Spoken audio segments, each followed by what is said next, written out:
وتنغلق بها أبواب الشر وعلى أهل الأطهار وأصحاب الأخيار. اللهم صل وسلم على سيدنا محمد البشير والنذير الذي تنفتح به أبواب الخير وتنغلق به أبواب الشر وعلى أهل الأطهار وأصحاب الأخيار.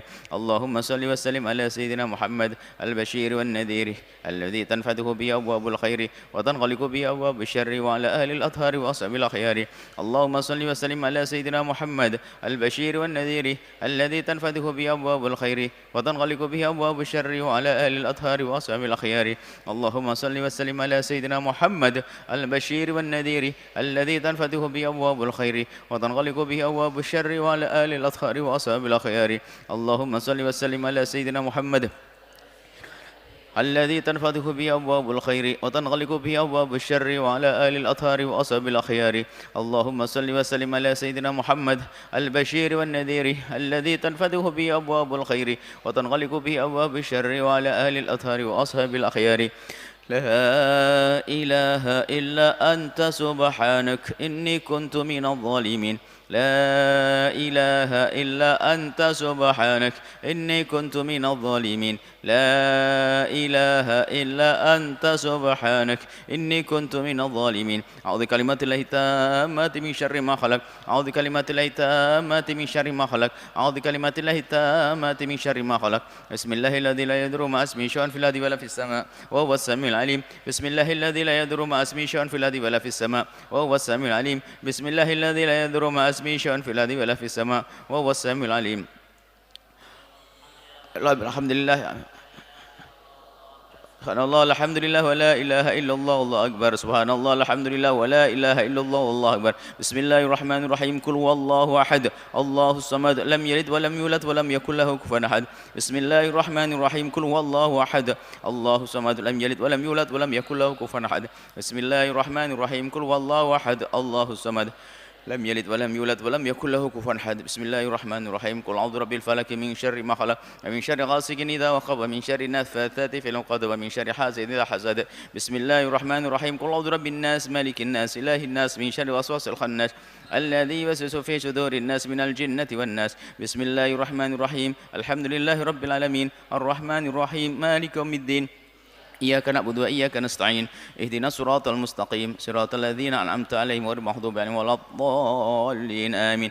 آمن الرسول بما أنزل إليه من ربه والمؤمنون كل آمن بالله وملائكته وكتبه ورسله لا نفرق بين أحد من رسله وقالوا سمعنا وأطعنا غفرانك ربنا وإليك المصير. لا يكلف الله نفسا إلا وسعها لها ما كسبت وعليها ما اكتسبت. ربنا لا تؤاخذنا إن نسينا وأخطأنا ربنا ولا تحمل علينا إصرا كما حملت على الذين من قبلنا ربنا ولا تحملنا ما لا طاقة لنا به واعف عنا واغفر لنا وارحمنا أنت مولانا فانصرنا على القوم الكافرين.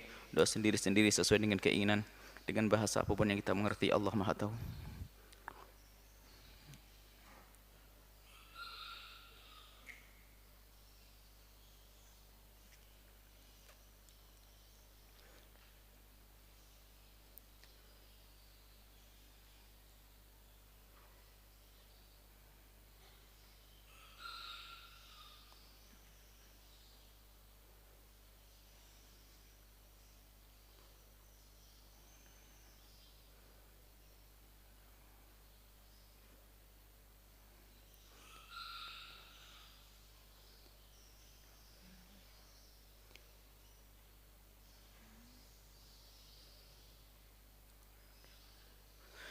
يا أرحم الراحمين يا أرحم الراحمين يا أرحم الراحمين فرج على المسلمين.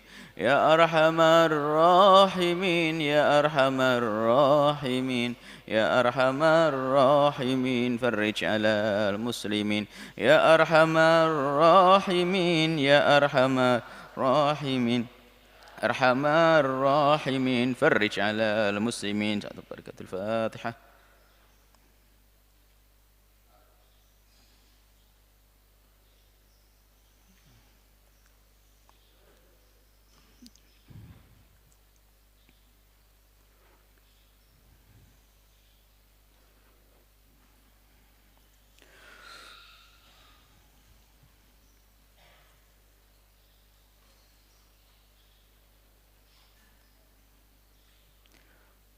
بسم الله الرحمن الرحيم.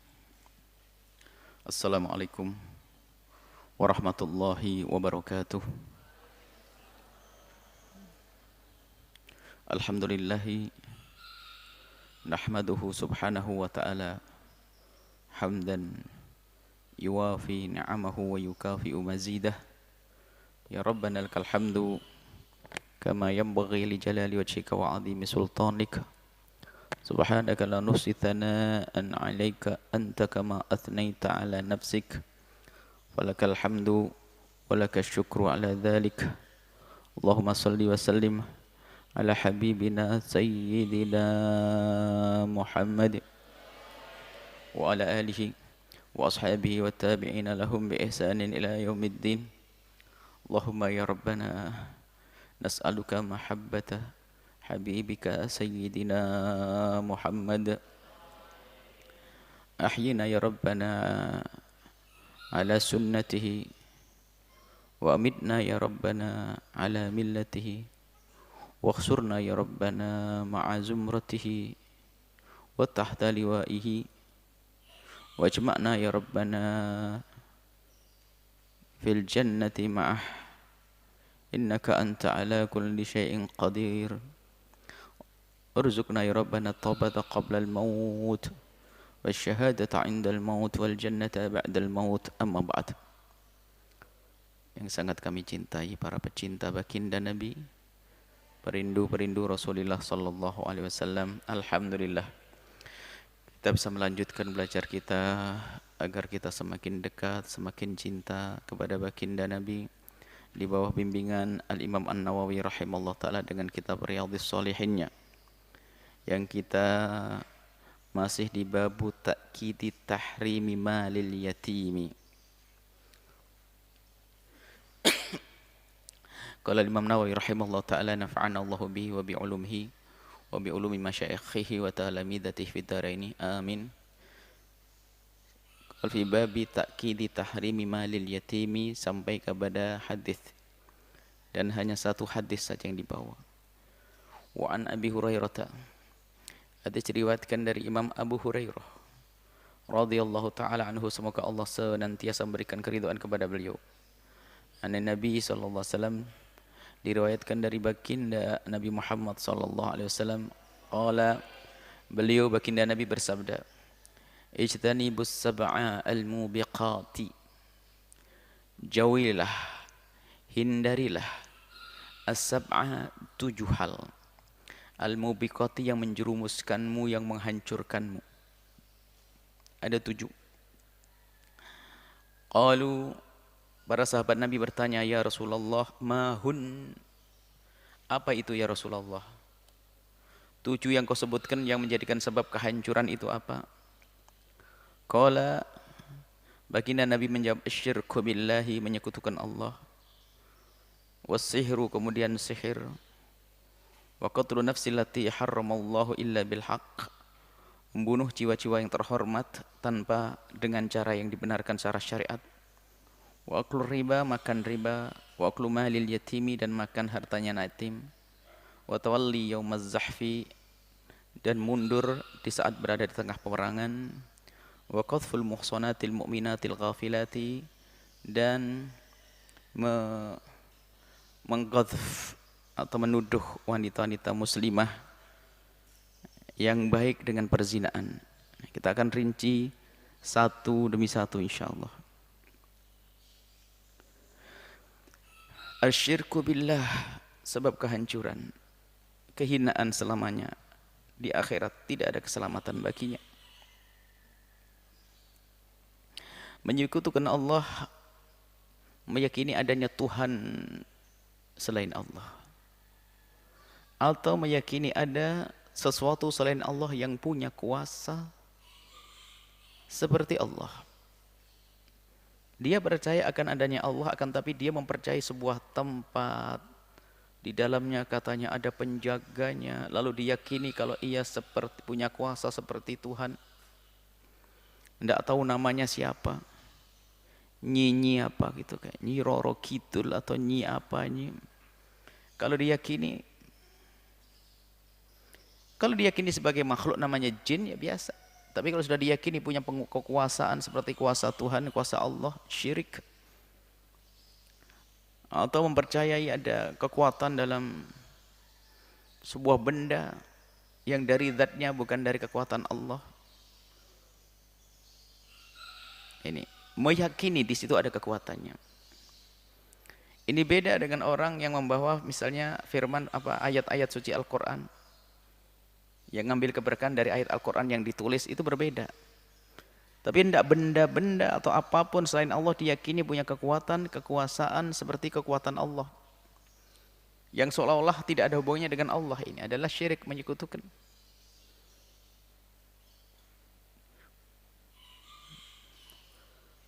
Kemudian termasuk di dalam wilayah menyekutukan itu nanti adalah orang yang semula berada di dalam wilayah Islam akan tapi melakukan sesuatu yang menjadikan dia keluar dari Islam. Biarpun tidak disebut menyekutukan, tapi satu martabat, yaitu murtad, masuk di dalamnya. Ini pembahasan masalah murtad ini bahasannya luas. Sebab-sebab murtad, merendahkan Allah, merendahkan Rasulullah, merendahkan Al-Quran, merendahkan syariat. Ini adalah keluar dari iman. Merendahkan surga, merendahkan neraka. Imam Ibnu Hajar menyebut dalam satu kitabnya namanya Qawati'. Qawati'ul Iman. Jadi dalam kitab tersebut disebut tentang apa sih yang menjadi sebab kita keluar dari iman, dari Islam. Nah ini harus kita waspadai, maka harus kita jaga iman yang ada di dalam hati kita. Dan menjaganya sebetulnya sudah jelas, mudah, asalkan kita mengagungkan Allah, mengagungkan yang diagungkan Allah, mengagungkan yang diagungkan oleh Allah, karena Allah, maka akan selesai urusannya. Kemudian kita membenci yang dibenci oleh Allah, selesai. Tapi di saat ini masalah wala wal bara, mana yang harus kita bela, mana yang harus kita yang tidak boleh kita bela, tidak dibedakan, akhirnya berantakan. Yang seharusnya dibela menjadi tidak dibela. Inilah carut marutnya kehidupan ini ya. Orang yang seharusnya dibela tidak dibela, yang seharusnya dibela malah tidak dibela, yang seharusnya tidak dibela malah dibela. Ini enggak jelas ukurannya itu apa sih kita membela. Kita membela seseorang karena Allah, karena dia ada urusannya dengan Allah. Kalau ada orang di dalam kehinaan, kemaksiatannya, memang kita tidak boleh mencaci, menghina, tapi enggak boleh membantu. Sebab ta'awun itu hanya fil khair, fil birri. Wa taqwa bukan ta'awanu alal itsmi wal udwan, tolong menolong dalam kebaikan, selagi dalam kejelekan enggak boleh.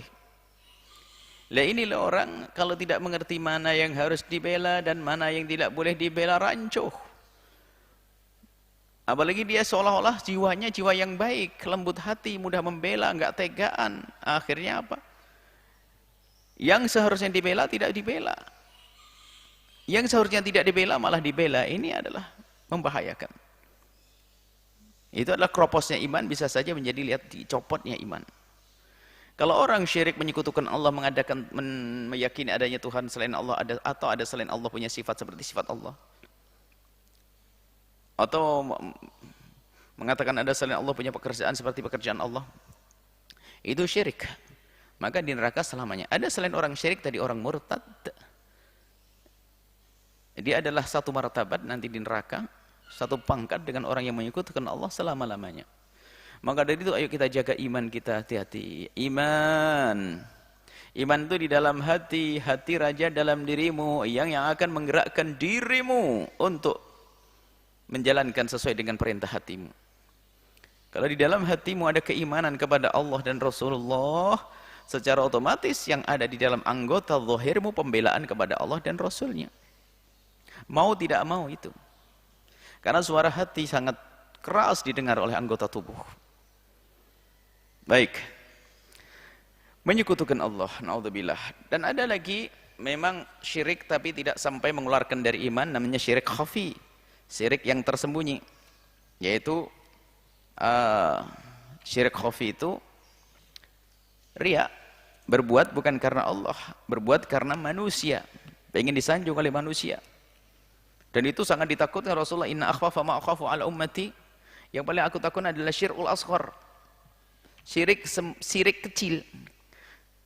Tidak mengeluarkan orang dari iman tapi menghabiskan pahala. Berbuat baik bukan karena Allah tapi karena manusia. Dan bisa menjadi sebab murka Allah. Menjadi sebab murka Allah karena itu dosa. Maka dari itu kita perlu membangun ketulusan. Nah ini ketulusan ini juga yang menata hati kita di dalam berbuat.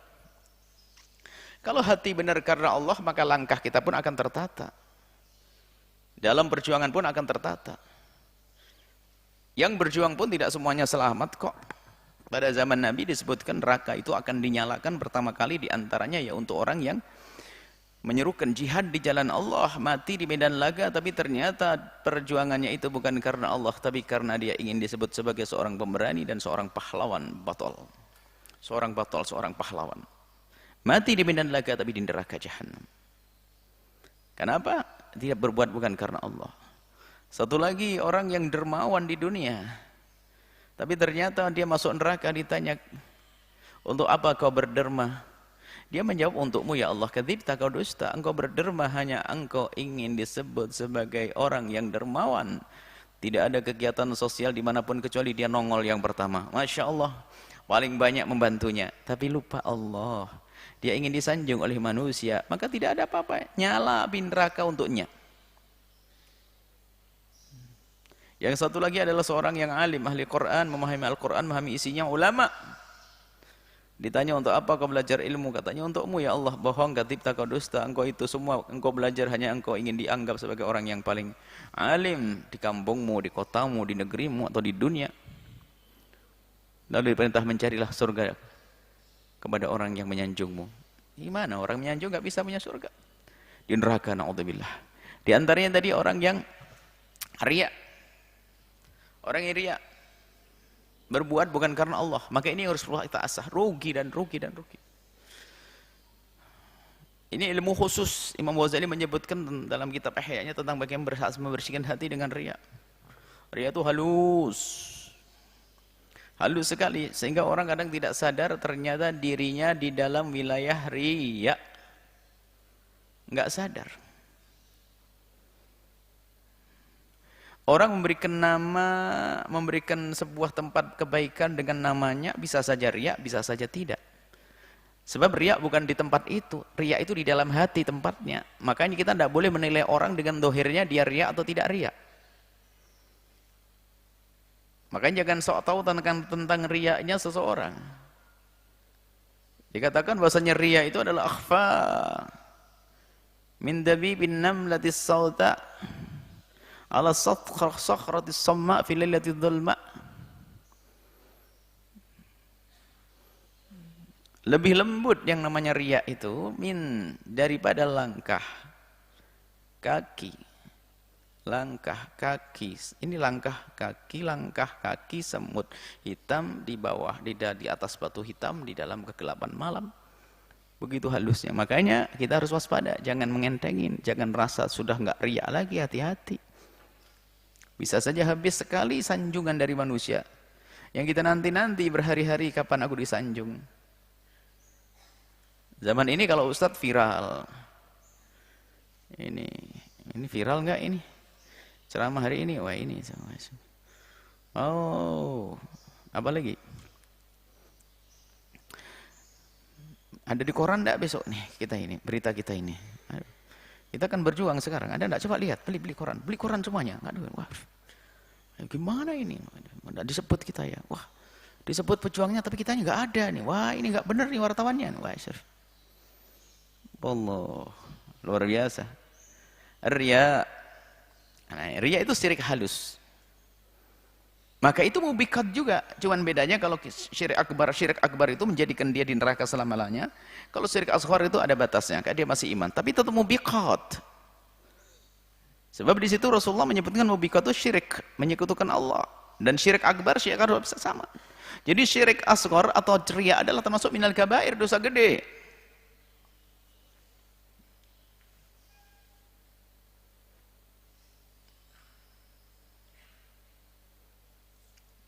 Kemudian setelah itu apa tadi? Syirku.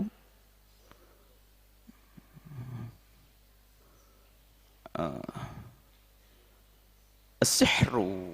Oh, sihir. Sihir itu ada, jangan. Kita yakini sihir itu ada. Sihir ada. Kisah Nabi Sulaiman, wattaba'u ma tatlu syayatinu ala mulki Sulaimana, sampai seterusnya ayat. Kisah Harut wa Marut. Ada sihir. Qul a'udzu bil falaq itu juga tentang sihir. Naffatsati fil uqad. Perempuan yang meniupkan sihir-sihirnya di buhul atau ikatan-ikatan benang untuk dikirim. Jadi sihir ada. Jadi mubiqat itu sihirnya itu. Berurusan dengan orang sihir ada hukumnya sendiri. Sihir ada. Dan Nabi juga pernah disihir oleh satu orang Yahudi. Nabi disihir, tapi sihirnya tidak berpengaruh kepada urusan wahyu. Nabi merasakan, tapi setelah itu hilang. Jadi jangan sampai mengatakan sihir. Sihir ada, cuma tidak perlulah takut dengan sihir. Sihir itu tidak akan bisa terjadi kecuali izin Allah. Kita pun harus dengan Allah. Maka untuk menjauhkan kita dari pengaruh sihir, dekatlah kepada Allah. Kalau kita dengan sesungguhnya membiasakan dengan Al-Quran di lisan kita dan di hati kita, berzikir kepada Allah Subhanahu wa Ta'ala, termasuk membaca Qul a'udzu birabbil falaq. Biasanya Qul a'udzu birabbil falaq itu kan turun karena Nabi Muhammad kena sihir itu kan. Baca Qul a'udzu birabbil falaq, Qul a'udzu birabbin nas, zikir, aman, enggak akan kena sihir. Kalaupun kena, tidak akan punya pengaruh. Mungkin ya pusing sesaat atau apa. Makanya jangan dikit-dikit sihir terus. Nah, ini ada orang dikit-dikit sihir, disantet sama tetangga, dagangan nggak laku, sudah bilang, waduh, dikasih bunga-bunga sama tetangga. Orang dikasih bunga kan senang. Ulang tahun, ucapan selamat, tokonya bukan. Cuman kadang diprasangka buruk dengan orang, lihat. Sihir memang jelek, tapi kita pun jangan mudah berprasangka kepada orang. Dikit-dikit sihir. Yang urusan dengan sihir itu siapa? Ad-dukun. Nah, ya dukun. Naudzubillah. Dan yang urusan dengan dukun ini adalah orang gila pangkat, gila dunia, gila. Biarpun dia orang berilmu kadang-kadang. Ustadz punya ilmu tak taunya. Sebuah masalah pergi ke dukun. Innalillah. Apa itu? Ajib. Terus Tuhan Allah di mana? Tuhannya di mana? Pergi ke dukun dan sebagainya. Oh dia begini, misalnya. Bahkan urusan sakit dan sebagainya. Dia menyembuhkan. Allah yang menyembuhkan. Giliran ke tempatnya dukun sembuh. Ini berarti diuji dia, tersesat dia. Hati-hati pergi ke dukun sembuh, ke dokter nggak sembuh. Giliran ke dukun sembuh. Ini berarti setan berhasil, sukses setan. Sehingga lebih percaya kepada dukun. Lihat, ini sakit anak yang pertama. Anak yang kedua, nggak kira ke dokter, langsung ke dukun. Setan tutup tangan. Teman aneh loh. Kamu teman saya, sudah semua. Jangan urusan dengan dukun.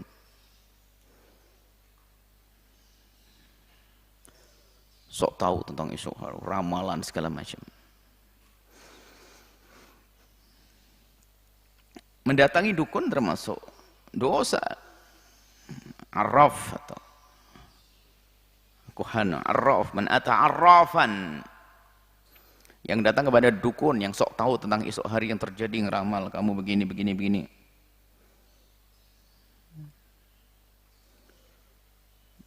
Datang tok. Fasa'alahu an syai'in, kemudian bertanya tentang sesuatu urusan dengan ilmunya, ilmu pedukunannya tadi, ilmu sihirnya. Lam tuqbal salatuhu arba'ina yauman, arba'ina lailatan. Tidak diterima salatnya 40 hari. Ini datang tok nanya-nanya, Pak dukun,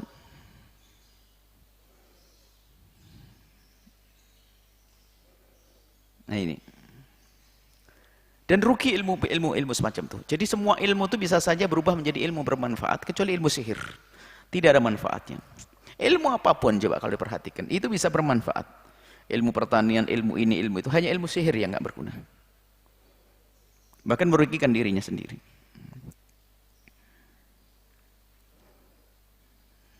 Na'udzubillah. Kalutnya seorang istri karena ada pengen istri suaminya cinta kepada dia. Dia kan dukun, innalillah, dibohongi sama dukun, peres. Seorang suami juga begitu, urusan dagang dan sebagai bisnis. Ajib, ahli iman. Ini yang dikhawatirkan. Sihirnya jelas. Makanya penyihir itu kalau sudah diketahui hukumnya dibunuh. Ini yang datang pada penyihir ini, tapi sihir. Yang datang pun lihat pahala apa sholatnya tidak diterima oleh Allah. Artinya apa? Dosa besar. Kalau mempercayai omongannya kufur dia. Dengan ramalan-ramalan.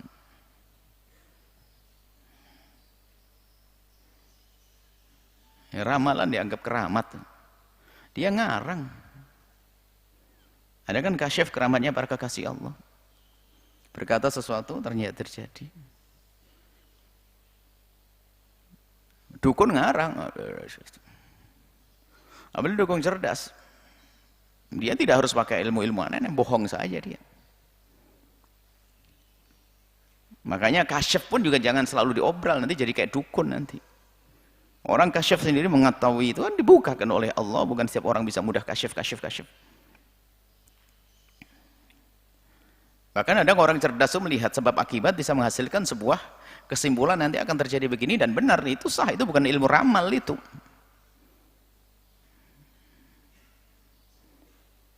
Ada seorang memprediksi, dulu ada satu buku apa yang masyhur itu memprediksi apa namanya, Megatren 2000 ada nama. Orang barat itu yang punya orang Indonesia langsung jadi dukun kayaknya itu. Apalagi pakai kopiah putih, dianggap wali, keramat dia memprediksi. Ya bantu suami istri apa Megatren apa Aberdeen sama John Nisbet apa namanya siapa itu, orang-orang begitu lihat. Sebenarnya orang tidak beriman, dia memprediksi sesuai dengan sebab akibat dengan apa namanya? Dengan keadaan-keadaan yang dilihat, lalu dia memprediksi tentang ekonomi, tentang perkulaan, tentang perpolitikan. Nah, ini untung dia nggak pernah urusan sama dukun, nggak urusan sama santri. Kalau urusan sama dukun dianggap dia dukun hebat. Kalau urusan sama santri dianggap keramat nanti. Kan kacau nih. Ini serba salah kadang-kadang manusia. Wah, ini prediksinya dahsyat, hebat. Mengagumkan itu. Apa yang terjadi di tahun 2000 itu. Oh. Sampai orang mengatakan, wah terjadi, benar terjadi. Untung yang ngomong bukan ustadz. Ya. Kalau ustadz langsung keramat, wali itu. Makanya kita jangan dikit-dikit kasyaf. Ini ada merendahkan tentang kasyaf. Itu Allah bukakan. Kita datang ke rumah ustaz, oh saya dikasaf sama dia, ente ini siapa dikasaf-kasaf ini? Ini adalah berlebihan juga dari sisi ini, merendahkan tentang karamah, merendahkan tentang kemuliaan.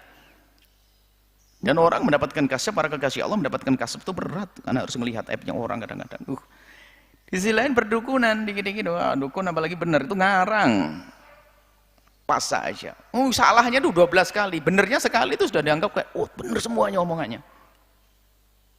Perdukunan aja udah sihir. Kalau mempercayai keluar dari iman kita, naudzubillah. Kalau kita datang tok menjadi sebab tidak diterima amal kita, salat kita 40 hari. Sihir.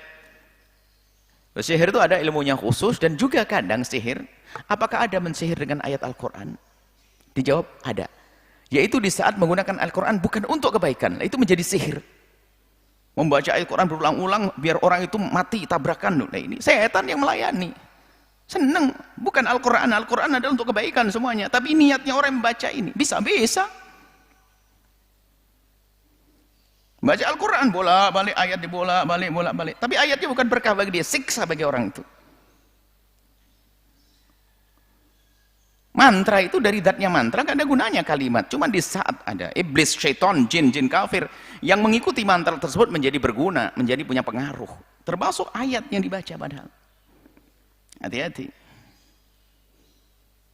Menggunakan ayat Al-Quran tapi untuk kejahatan. Ya, bisa terjadi pengaruhnya syaitan, iblis.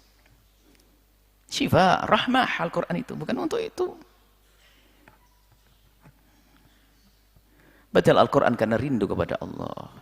Bukan untuk agar tetangganya tokonya nggak laku, agar jodohnya pendek, agar mati, agar tabrak mobil, agar wah, naudzubillah.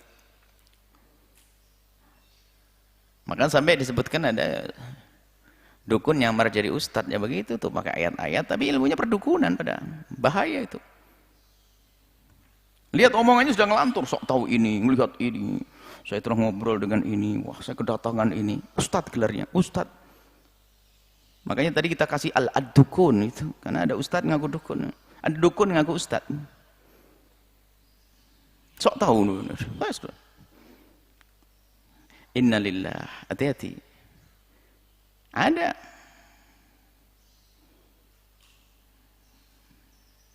Jadi ilmu-ilmu sihir itu adalah bisa saja ilmu dipelajari dengan mantra-mantra yang kita tahu artinya, bahkan mungkin dengan ayat-ayat tapi diselewengkan. Sehingga setan yang mengikutinya. Na'udzubillah. Main-main Al-Quran dosanya besar banget, double banget itu. Semoga Allah menjauhkan dari hal ini. Maka jangan sampai ada keluargamu datang ke sana ke tempat ini. Biarpun katanya sembuh dan sebagainya, ketahuilah kesembuhannya adalah fitnah. Sakit datang ke dukun sembuh, fitnah. Wah, tapi bener omongannya, fitnah. Dia ngomong, wah di rumahmu ada begini ya. Tolong itu pinggiran, coba ente datang ke depan pintu sebelah kanan ada batu enggak? Oh iya betul. Astaga kok tahu ya? Iya banyak batu di rumah. Udah tahu bisa aja. Batu aja. Ya, coba kamu buka kira-kira ada bata-bata enggak? Tatakan bata-bata ada. Coba di situ ada kodok. Ya, kok biasanya kau ngarang dia ngarang.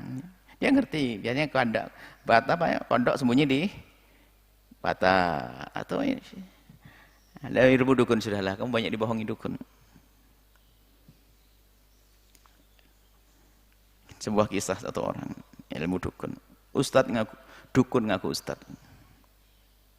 Datang ke rumahnya seseorang, langsung bilang, wah ini banyak jinnya ini. Ini yang bikin gak kerasan, ini dia ganggu sama orang. Kemudian sambil berjalan, kemudian dukun, ustadz bukan dukun. Ustadz ini sama suami yang tuan rumah itu berjalan begitu. Istrinya di belakang agak jauh, ngikuti di belakang mau kemana itu. Rupanya di saat suaminya itu agak ke depan, dukun itu di belakang dikit langsung jongkok. Setelah jongkok berdiri lagi lalu muter-muter. Terus ngambil aring, ambil ceret, teko. Siram begitu. Oh, ini ditanam keris ini. Istrinya tahu yang nanam dia jongkok tadi nanam keris.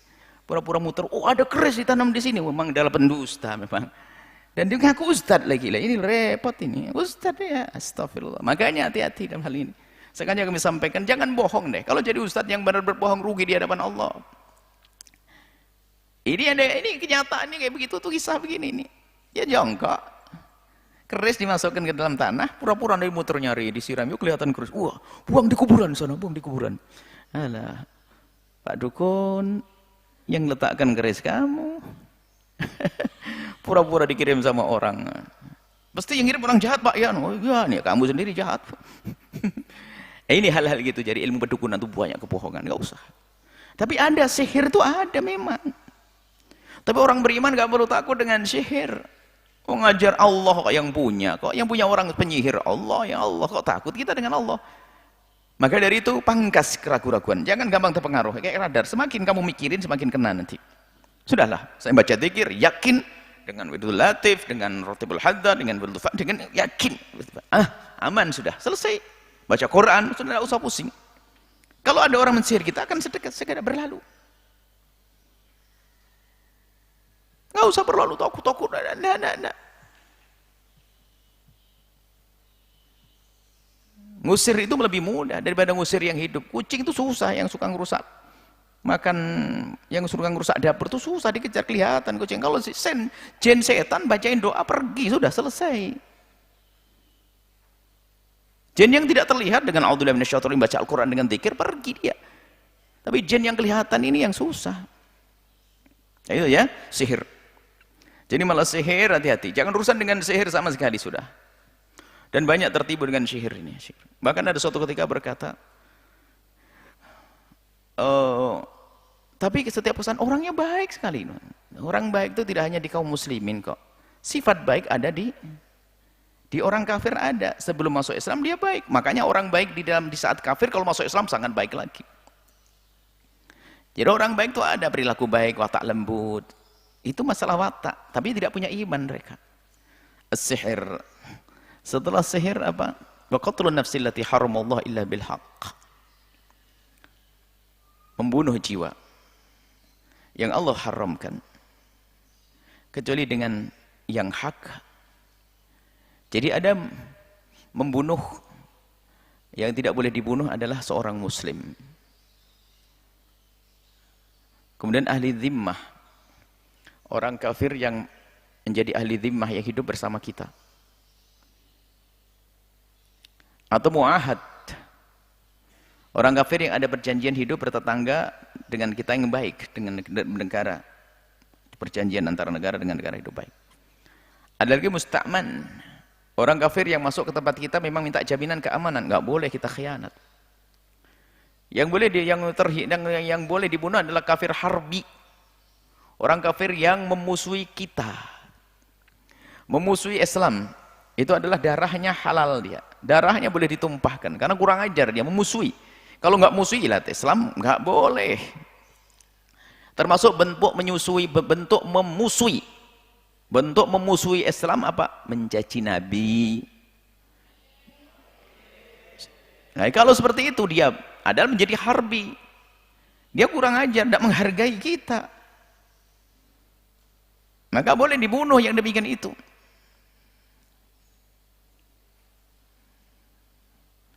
Nah, nanti ada orang muslim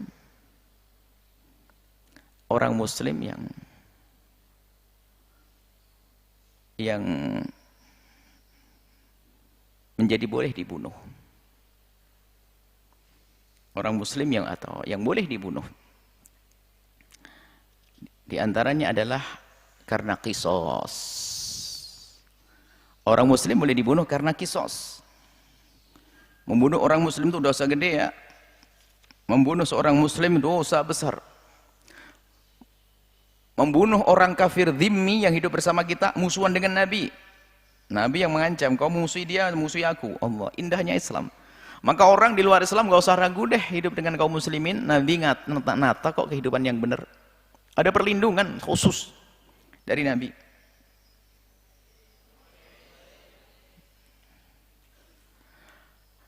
Nah, ada darah, na'udzubillah, seorang muslim yang menjadi darahnya boleh ditumpahkan, yaitu membunuh seorang muslim. Maka namanya qisas. Qisas ada, dibunuh. Qisas adalah untuk kehidupan. Qisas adalah untuk kehidupan. Walakum fil qisasi hayatun. Tapi bagi orang yang merenung, bagaimana membunuh kok kehidupan? Karena Anda karena tahu adanya hukum qisas, maka orang membunuh itu pada takut. Sebab kalau aku membunuh nanti dibunuh, mending nggak usah bunuh deh. Satu ungkapan yang dahsyat, walakum fil qisasi hayatun. Di dalam qisas ternyata ada kehidupan, dan betul kalau ditegakkan hukum qisas nggak ada orang berani bunuh. Karena dia ditangkap langsung dibunuh juga dia. Kemudian yang boleh dibunuh adalah siapa selain qisas? Qisas, orang di qisas bisa masuk surga kok. Dia muslim melakukan pembunuhan lalu dia ditangkap kemudian dibunuh, sudah diampuni. Banyak gini kaidahnya. Selagi sudah dihukum di dunia sesuai dengan prosedur hukum syariat, maka di akhirat tidak akan dituntut lagi. Maka dihukum qisas, dia disolati, diperlakukan sebagai kaum muslim mukmin. Yang kedua adalah zina muhsan. Allah. Zina muhsan adalah seorang laki atau perempuan yang pernah merasakan hubungan halal, kemudian dia berzina. Allah, dirajam sampai mati itu. Kalau masih berjaga atau perawan melakukan zina, dicambuk 100 kali dan diungsikan. Akan tapi kalau sudah pernah punya halal kemudian melakukan zina, dia itu dia boleh ditumpahkan darahnya. Artinya betul-betul di dunia terhinakan dia. Na'udzubillah. Hukumannya di hadapan Allah besar. Makanya kalau sudah dihukum di dunia nggak ada lagi. Kisah Ghamidiyah, kisah Ma'iz. Ngadep kepada Nabi, ya Rasulullah, halaktu wa qad zanaitu, aku terjerumus melakukan zina ya Rasulullah. Tapi Nabi yang rahim, yang penuh kasih, tidak langsung menerima omongannya, suruh menarik, karena itu aib pribadi, aib keluarga itu nanti, aib qabilah, lebih baik kau tarik. La'allaka lamasta, mungkin kau hanya bersentuhan saja, Ma'iz. Tidak ya Rasulullah, aku melakukannya. La'allaka qabbalta, mungkin kamu hanya mencium saja ya Ma'iz. Tidak ya Rasulullah, aku melakukannya. Tidak mungkin hanya di antara dua paha saja Ma'iz. Tidak, saya melakukannya. Oh, sampai 4 kali. Baru dihukum Rasulullah. Ghamidiyah juga begitu. Ghamidiyah setelah dirajam meninggal, mati. Ada orang yang merendahkan. Mati karena zina, dirajam. Mendengar ada sahabat yang memandang picik dengan wanita yang bertobat lalu dirajam sampai mati ini, Nabi Muhammad marah. Kalau ditimbang tobatnya wanita ini dengan amalnya orang ini semuanya, misalnya lebih berat tobatnya ini. Makanya kalau orang bertobat sudah jangan dicaci dan dihinakan. Memang dia adalah seorang pezina mula-mula. Tapi setelah itu tobat, Ghamidiyah berzina dan dia tobat, dirajam mati, selamat dia, nggak dihukum lagi di akhirat. Allah pantang menghukum hambanya 2 kali. Makanya kalau orang sudah tobat, hijrah, itu sudah selesai, jangan dibawa ke masa lalunya. Kemudian yang ketiga kata Nabi adalah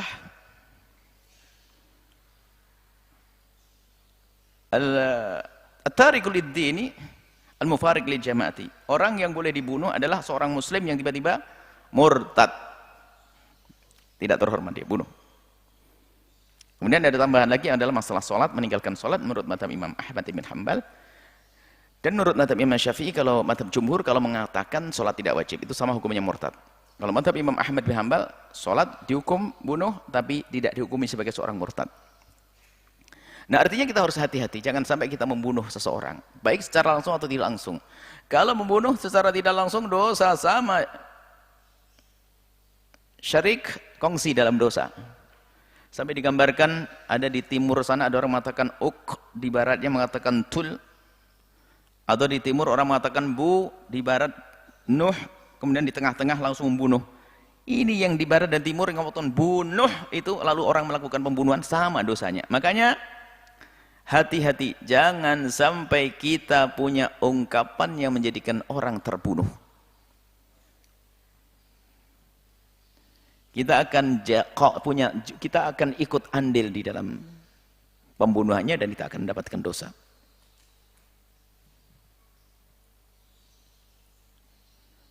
Baik, ini pembahasannya adalah masalah membunuh. Kemudian wa aklur riba, makan riba. Masalah membunuh hati-hati ya, jangan sampai menfitnah, sampai terjadi pertikaian, pertengkaran, sampai bunuh-bunuhan. Kita ikut andil, hati-hati. Makanya kalau ngomong yang benar, jangan semua omongan disampaikan ke orang lain. Menjadi sebab permusuhan, sebab kebencian, sebab pertengkaran. Wa aklu riba, makan riba. Innalillah. Riba. Riba itu ada macam-macamnya. Ada riba fadl, ada riba yad, ada riba nasiah. Satu lagi namanya riba gharad, yang selama ini kita sebut-sebut riba gharad. Karena pinjam meminjam yang ada lebihannya namanya riba gharad. Kemudian ada 3 macam riba lagi yang hampir kita tidak pernah menyebutnya. Kelalaian kita adalah riba fadl. Emas dengan emas dijual dengan ada kelebihannya. Riba nasa atau nasiah, emas dijual dengan uang tapi ada dengan akad yang tertunda. Misalnya bayarnya nanti.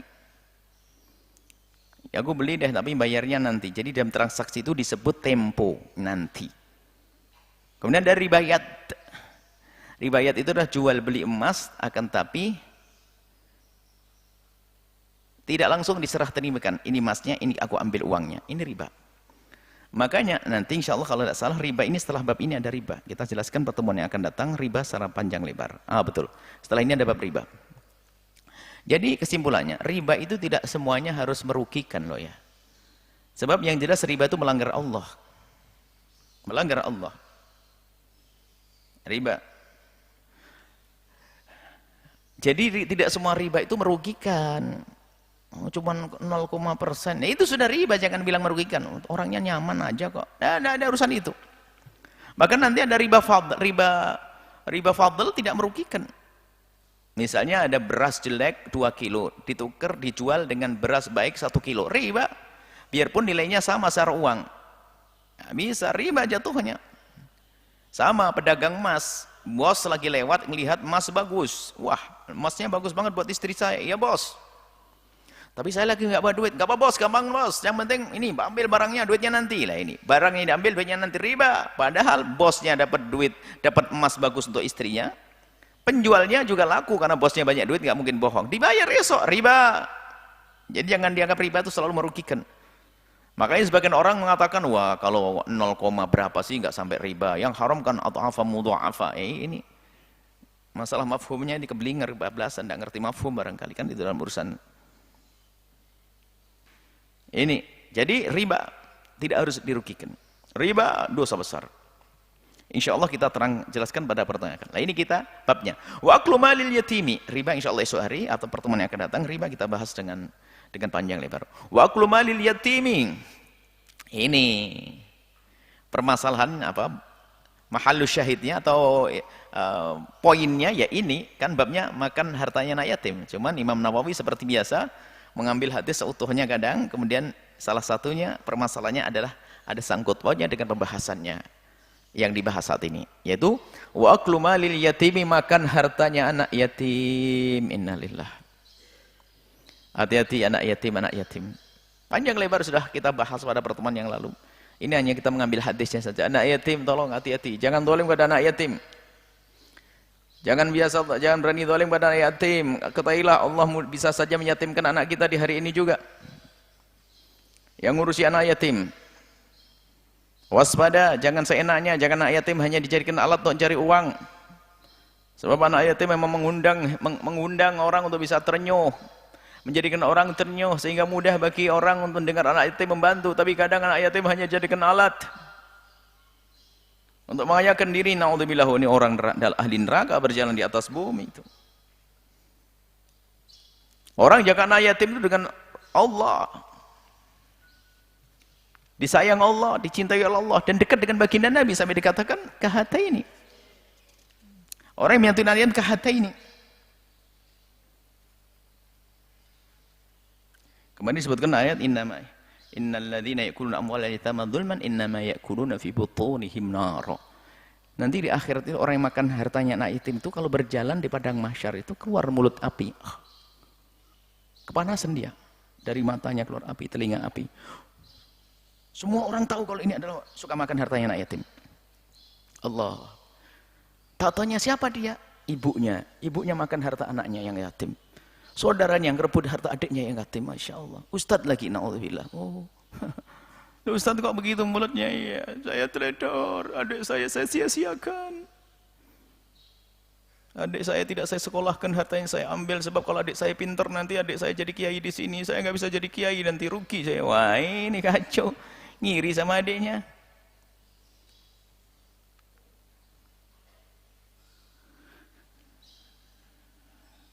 Watawalli yaumaz zahfi, berbalik di saat berada di medan laga. Nah ini di saat berada di medan laga, sebab di dalam peperangan itu pasukan yang diturunkan di medan laga itu sudah dihitung oleh komandannya. Komandannya sudah menghitung antara kekuatan lawan dengan kekuatan kita. Lah tak taunya di tengah-tengah di medan laga tiba-tiba langsung keluar. Ini kan bikin porak-poranda dalam sebuah peperangan. Makanya ini dosa besar. Dosa besar. Nah, kalau sudah maju sampai mati syahid nanti. Waduh, tengah-tengah mundur. Kisah perang Uhud kan demikian. Diprovokasi oleh orang munafik, ada beberapa persen daripada pasukan yang datang itu mundur. Oh, kacau. Berantakan. Yang terakhir adalah qadhful muhsanati wal mu'minati. al-ghafilati. Jadi mengqadhaf. Qadhaf itu apa sih? Qadhaf itu adalah menuduh orang lain berzina. Baik dengan tuduhan yang terang-terangan engkau berzina, atau kita menggelari dia dengan gelar yang itu biasa dipakai oleh orang berzina.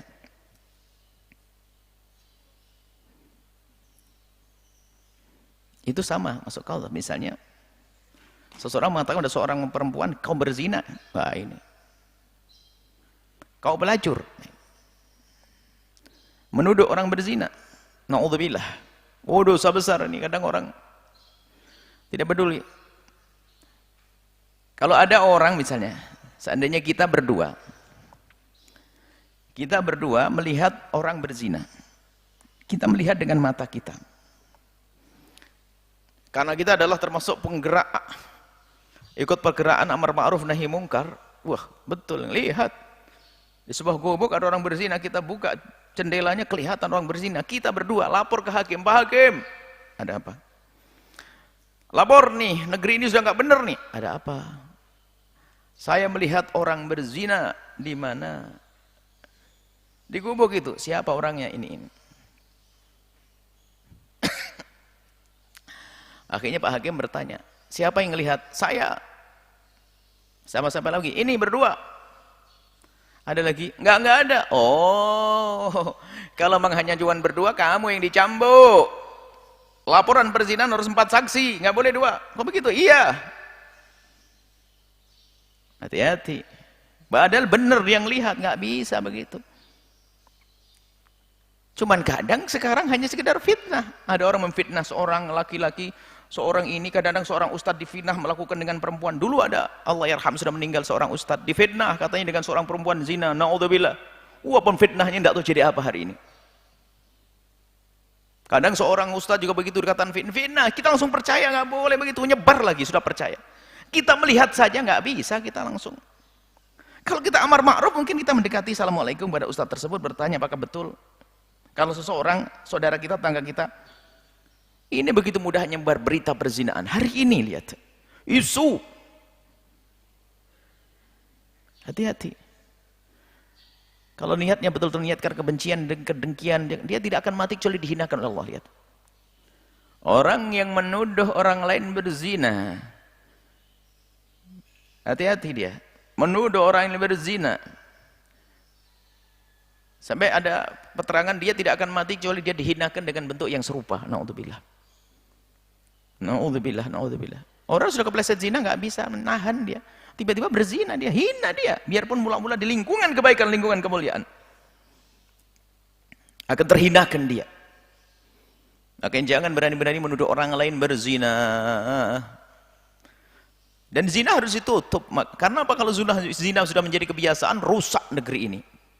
Orang berzina di kegelapan malam, semoga Allah mengampuni, selesai. Suruh tobat, selesai. Nggak perlu kita permalukan di bawah ini. Kecuali kita menyebut orang itu adalah pezina karena memang dia sendiri menyebutnya. Dia bercerita, saya pelacur, saya bangga kok jadi pelacur. Wah, orang begitu disebut nggak ada masalah, dia bangga.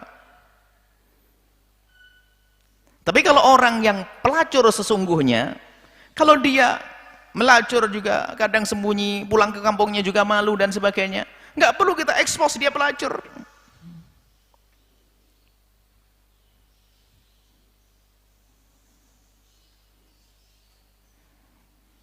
Kupu-kupu malam bahasanya, lonte atau macam-macam. Misalnya tuh, loh, kalau memang orangnya tidak bangga dengan perilakunya, jangan dibongkar kita. Tapi kalau dia bangga, dia sebut lonte, ya nggak ada masalah. Menyebutnya dia sendiri nggak punya rasa malu kok. Dia yang merendahkan dirinya. Pelacur apa? Kupu-kupu malam, kupu-kupu malam. Ini menuduh nggak boleh. Na'udzubillah. Suatu ketika ada seorang ustadz dituduh begini, innalillah. Tuduhan-tuduhan yang unik sekali. Percaya lagi.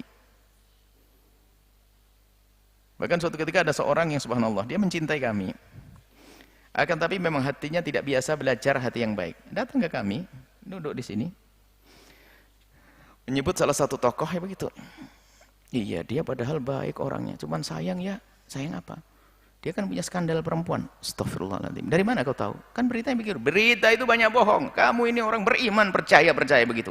Tapi gimana Bu ya? Nggak boleh kau sendiri melihat. Melihat pun nggak boleh kita mengekspos kok. Apalagi beritanya belum jelasin. Jadi kadang ada orang baik, cuman karena tidak biasa belajar begini ini. Apalagi sekarang berita tuh gampang. Orang bisa saja dirusak di esok hari, orang baik-baik bisa sekarang kan ada namanya untuk edit yang bagus, bisa saja seorang laki-laki dengan perempuan begini diekspos foto.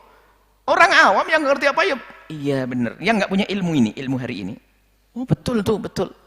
Kan bisa saja badannya siapa, wajahnya diganti siapa, kemudian begitu dibuat ini, kan bisa jadi. Orang awam apalagi yang nggak ngerti dunia teknologi, dia bener, astagfirullah, ya Allah.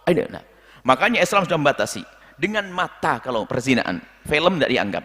Bukti dengan CCTV enggak. Itu hanya sudah menghantarkan kita untuk bertanya, untuk bisa menasihati. Bertanya maksudnya apakah benar dan sebagainya, kenapa kamu ada di situ. Untuk menaikkan. Tapi menuduh nggak boleh. Menuduh nggak boleh. Kecuali orangnya mengaku sendiri. Jadi masalah kehormatan kaum muslimin itu perlu dijaga, kaum muslimin muslimat. Jangan gampang menuduh orang berzina, dikit-dikit berzina, innalillah. Seorang istri kadang-kadang suami saya selingkuh. Selingkuh itu apa sih Bu? Berzina. Ibu melihat kayaknya, kayaknya nuduh suami berzina, innalillah. Kayaknya. Nggak bisa begitu, hati-hati. Dan ini ilmu ini penting sekali. Makanya suatu ketika ada suatu tokoh diekspos, diberitakan dia melakukan gini skandal seks, skandal ini, innalillah, mesum dan sebagainya. Astagfirullah. Ini karena memang kita ini bodoh, tidak punya ilmu sehingga gampang terpengaruh yang demikian itu. Orang ahli ilmu nggak bisa. Kalau ada orang ahli ilmu ke bawah berarti nggak ilmunya, dia bukan ngaji, dia ngeliwet aja kali. Ada orang bercerita kepada kita, Pak, saya melihat tetangga saya berzina. Nggak boleh saya percaya. Ini siapa? Saya tetangganya yang lihat sendiri. Zinanya di belakang rumah saya kan bolong jendela. Saya ngelihat. Oh nggak boleh, kau dicambuk, nggak boleh.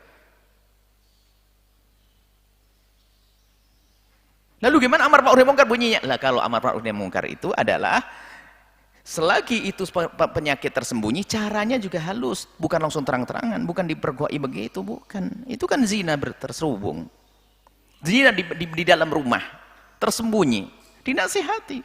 Kecuali sudah membuat suatu tempat yang siapapun yang masuk berzina, tempat berzina bersama, namanya terserah tempat apa kayak. Ada sebuah tempat, memang di situ ada kan tempat-tempat yang disebut dengan prostitusi atau apa itu istilahnya, perempat. Satu komplek di situ memang siap masuk ya berzina. Kalau seperti itu enggak, bukan ditutupi lagi, memang sudah tidak malu. Berarti yang situ zina, ini beda. Ini ada orang berzina di rumah tersembunyi dan sebagainya, nggak boleh dibongkar. Kalau nasihat itu dengan cara yang halus lembut, karena dia menutupi.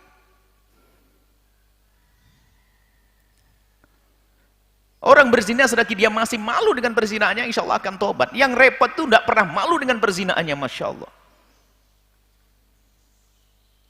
Bahkan dia bangga, wah itu kemarin saya sama orang ini, sama ini. Aduh, naudzubillah. Intinya, jangan sampai kita masuk menuduh wanita-wanita. Atau laki-laki, ini sebut wanita, tapi bukan wanita saja. Jangan biasa mengqadhaf. Kalau kita menuduh orang lain berzina, dicambuk 80 kali. Kalau pengen bebas di neraka nanti, cambuk 80 kali, qadhaf. Dan setelah itu tidak diterima kesaksiannya. Omongannya nggak dipaham, nggak bisa didengar lagi. Subhanallah. Makanya ini orang suka menuduh berzina itu nggak bisa didengar omongannya, nggak bisa diterima omongannya, syahadahnya ditolak, tidak bisa diterima.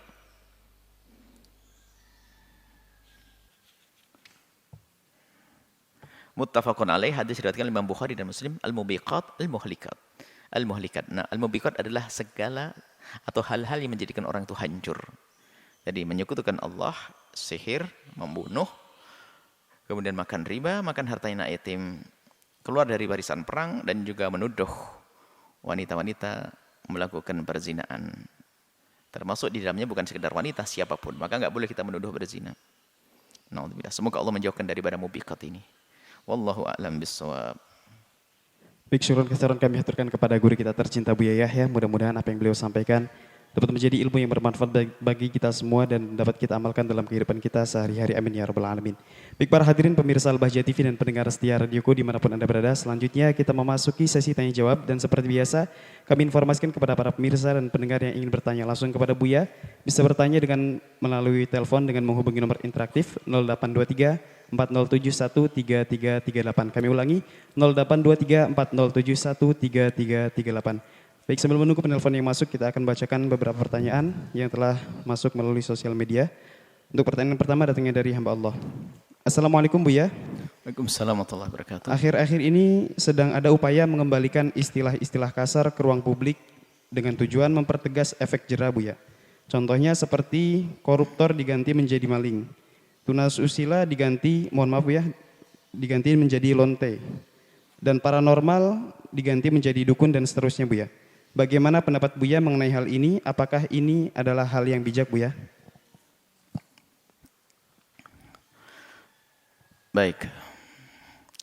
Menyebut sesuatu yang buruk, pekerjaan yang buruk, dengan sebutan yang buruk, bukan sebuah kejelekan.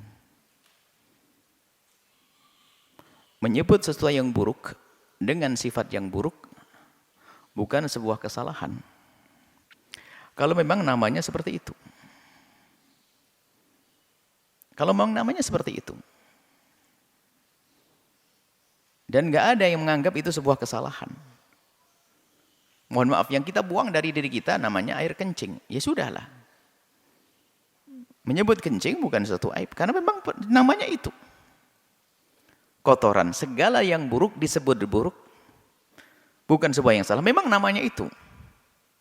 Tadi disebut koruptor. Koruptor bukan maling. Maling beda sendiri. Memang mungkin mirip-mirip lah pencuri. Ya, nggak ada masalah. Pemberian nama semacam itu.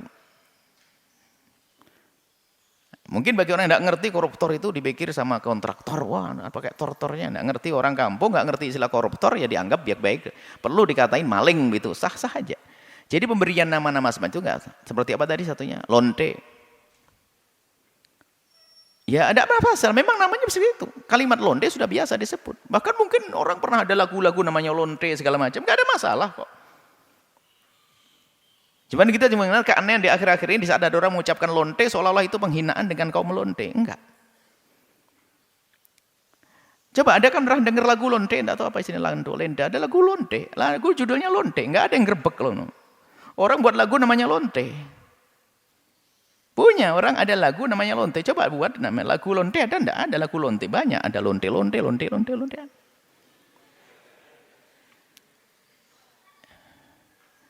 Memang namanya itu. Sesaat disebut pelacur, PSK, dan yang lainnya. Itu bang nama.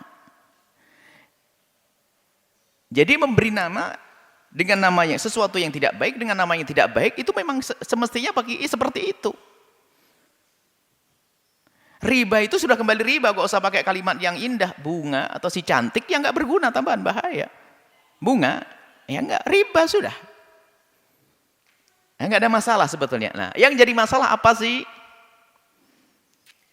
Ini kita lihat di dalam masyarakat. Yang jadi masalah adalah kalimat-kalimat itu jika digunakan tidak pada tempatnya. Misalnya dalam rangka menghinakan. Itu baru jadi salah. Menghinakan. Lonte adalah hamba Allah.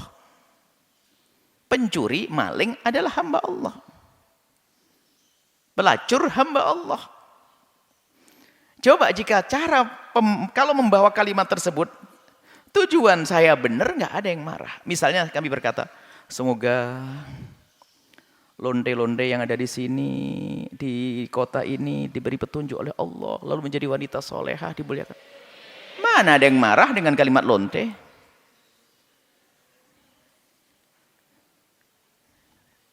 Tahu panci? Biarpun itu panci, kalau orang meletakkan kalimat dia kan dasar kau panci, marah orang. Panci ada apanya sih orang panci kok? Jadi sebetulnya permasalahan ada permasalahan siapa yang mengungkapkan dan siapa yang memahaminya. Jika ada seorang ustadz menjelaskan tentang jeleknya lonte, bukan berarti menunjuk si fulan itu fulanah itu jelek, menyebutkan ini kerjaan gak baik zina. Ya wajar ustadz menyebutkan, tolong jangan sampai naudzubillah lonte adalah orang lonte. Bukan merendahkan ini, menjelaskan. Tapi kalau ada perempuan misalnya, dia melakukan, kalau kita menunjuk orang lain, yang tidak boleh adalah membawa kalimat tersebut dalam irama merendahkan manusia, orang per orang, yang bisa jadi dia sudah tobat. Dasar kau lonte, nggak boleh. Bisa saja lonte hari yang lalu, tapi hari ini bisa tobat, selesai. Nah kita ini kadang seperti itu, menganggap kalimat ini semuanya selalu nggak boleh, sehingga saya harus menghindari dari kalimat pelacur. Saya kasihan dengan pelacur, saya harus menghindari kalimat lonte. Memang kenapa kalau dihindari? Ya, dia kan hamba Allah juga, saya tahu hamba Allah. Terus kalau nggak sebut nama lonte, memang ya menghargai dia. Yang nggak boleh menghinakan, menyebut biasa, dia memang lonte, dia pelacur. Cuma kita menyebut pelacur itu apa? Seorang menjual diri. Tapi kalau kita menyebutkan dalam irama, menjelaskan, termasuk yang bersangkutan pun juga nggak marah. Apa sih kalau terus misalnya nasihati secara umum, wahai saudariku yang saat ini Masya Allah berkumpul di tempat yang baik, menjadi lonte akan selalu terhinakan. Wanita laki-laki datang hanya menilaimu dengan rupiah. Dan Allah Maha Pengampun. Hentilah, berhentilah, jangan sampai kau lanjutkan dengan pekerjaan kotor ini, menjadi lonte terus. Sampai kapan kau menjadi lonte? Berhenti, selesai, tobat. Allah Maha Pengampun. Sebanyak apapun dosa yang kau lakukan, lihat Allah Maha Pengampun. Nah, kan? Ini kan biar sadar, gak ada masalah. Saya tidak menghindari kalimat ini, gak ada masalah. Kami tidak pernah merendahkan kok. Bahkan kalau kita mendengar terserah kalimat lonte atau pelacur atau ini, kita pernah menyebut kalimat itu, akan tapi kami selalu setelah menyebut kalimat itu kita sertai dengan doa, karena mereka juga umat Nabi Muhammad. Kalau tidak menyebut doa biasanya saya lupa itu. Saya kalau menyebut seorang pelacur, semoga Allah memberikan hidayah, seperti itu. Tapi nggak ada masalah. Dan kami yakin kalau ada lonte sama pelacur dengar suara ini, mengamini, semoga engkau Allah memberikan kepadamu segala kebaikan, wahai lonte, wahai pelacur, menghentikan dari kehinaan. Lalu ada yang mengambilmu laki-laki mulia, sehingga kau mulia di rumahmu, punya anak yang soleh-solehah, kau menjadi kekasih Allah, enak, selesai. Lah permasalahan ini adalah kadang-kadang ini loh, kalimat di saat diungkapkan dalam keadaan ada nada kebencian, maka kalimat yang baik pun menjadi tidak baik. Atau di sisi lain, di saat ada orang menggunakan kalimat semacam ini, dinilai dia omongannya kotor. Loh, saya kotor mulai dari awal menyebut kalimat lonte, pelacur, maling, jelek banget bu ya majelisnya hari ini. Majelis maling, Anda ngomong gitu enggak?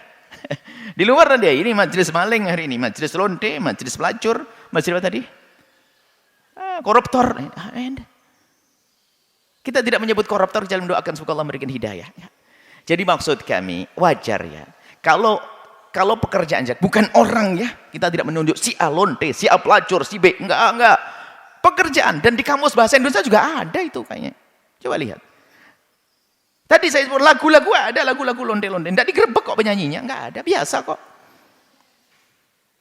Tapi kenapa di saat ada seorang ustadz ngomong lonte misalnya langsung, enggak ini ustadz enggak beradab, lesan yang nyebut-nyebut lonte. Enggak pentas, enggak merendahkan lonte. Oh, mungkin ustadz tidak merendahkan, menyebutkan kerjaan lonte. Mungkin seperti kita enggak tahu. Tapi di sisi lain memang ya kita harus waspada di menyebut kalimat tersebut. Jangan sakiti hati mereka. Orang yang terjerumus menjadi pelacur, hati kecilnya kami yakin yang menjadi pelacur, menjadi lonte, hati kecilnya ingin mulia. Bahkan ada banyak sebab kadang menjadi lonte. Mungkin ekonomi, mungkin dia dibohongi oleh orang lain, mungkin sehingga sudah terlanjur basah dia. Dia mau kembali sudah susah. Mungkin banyak, bahkan kita menemukan banyak orang-orang semacam itu, bukan satu dua, yang menangis menyesali kehidupan masa lalunya. Dan dia terjerumus dalam kehinaan, dan tobat selesai kok. Makanya sekarang dia menjadi mantan lonte. Istimewa, solehah. Dinikahi seorang ustadz barangkali, yang soleh juga, baik, gak ada masalah. Maksud kami, istilah itu memang sesuatu yang jelek disebut dengan kalimat jelek wajar. Kalau di balik pemberian nama jelek itu ada unsur takut untuk yang lainnya, lebih bagus itu. Cuman yang nggak boleh adalah menunjuk hidungnya begini. Dasar kau lonte. Enggak boleh. Kecuali memang orang tersebut mengatakan, ya saya adalah lonte. Saya sedang jadi lonte. Enak jadi lonte. Lah itu ya. Itu layak dihinakan. Dia enggak pernah malu kok. Misalnya. Jadi maksud kami itu kalau mandang sesuatu itu tolonglah yang jujur ya. Kalimat wajar. Cuman kalau kita menuduh orang enggak boleh. Merendahkan. Menyebut kalimat lonte dengan merendahkan pelaku. Pelaku itu enggak boleh.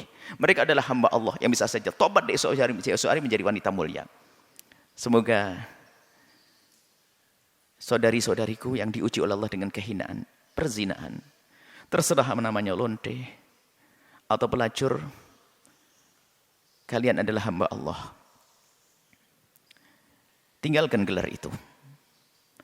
Jangan sematkan dalam dirimu dengan pekerjaanmu. Tinggalkan mulai detik ini juga, maka gelar lonte dan pelacur tidak ada pada kamu. Adanya bekas mantan pelacur. Dan engkau menjadi wanita mulia, dimuliakan oleh Allah. Lihat, at-taibu minadz dzambi kaman la dzambalah. Orang bertobat dari dosa seperti orang yang tidak pernah berdosa. Jangan membenci orang yang menasihatimu. Jangan membenci orang yang menyebut pekerjaanmu adalah jelek di masa lalumu. Karena di saat ada seorang alim atau ustadz menyebut pekerjaan itu jelek, maksudnya mengingatkan kamu agar kamu tidak berada di tempat itu. Jangan kau benci dia.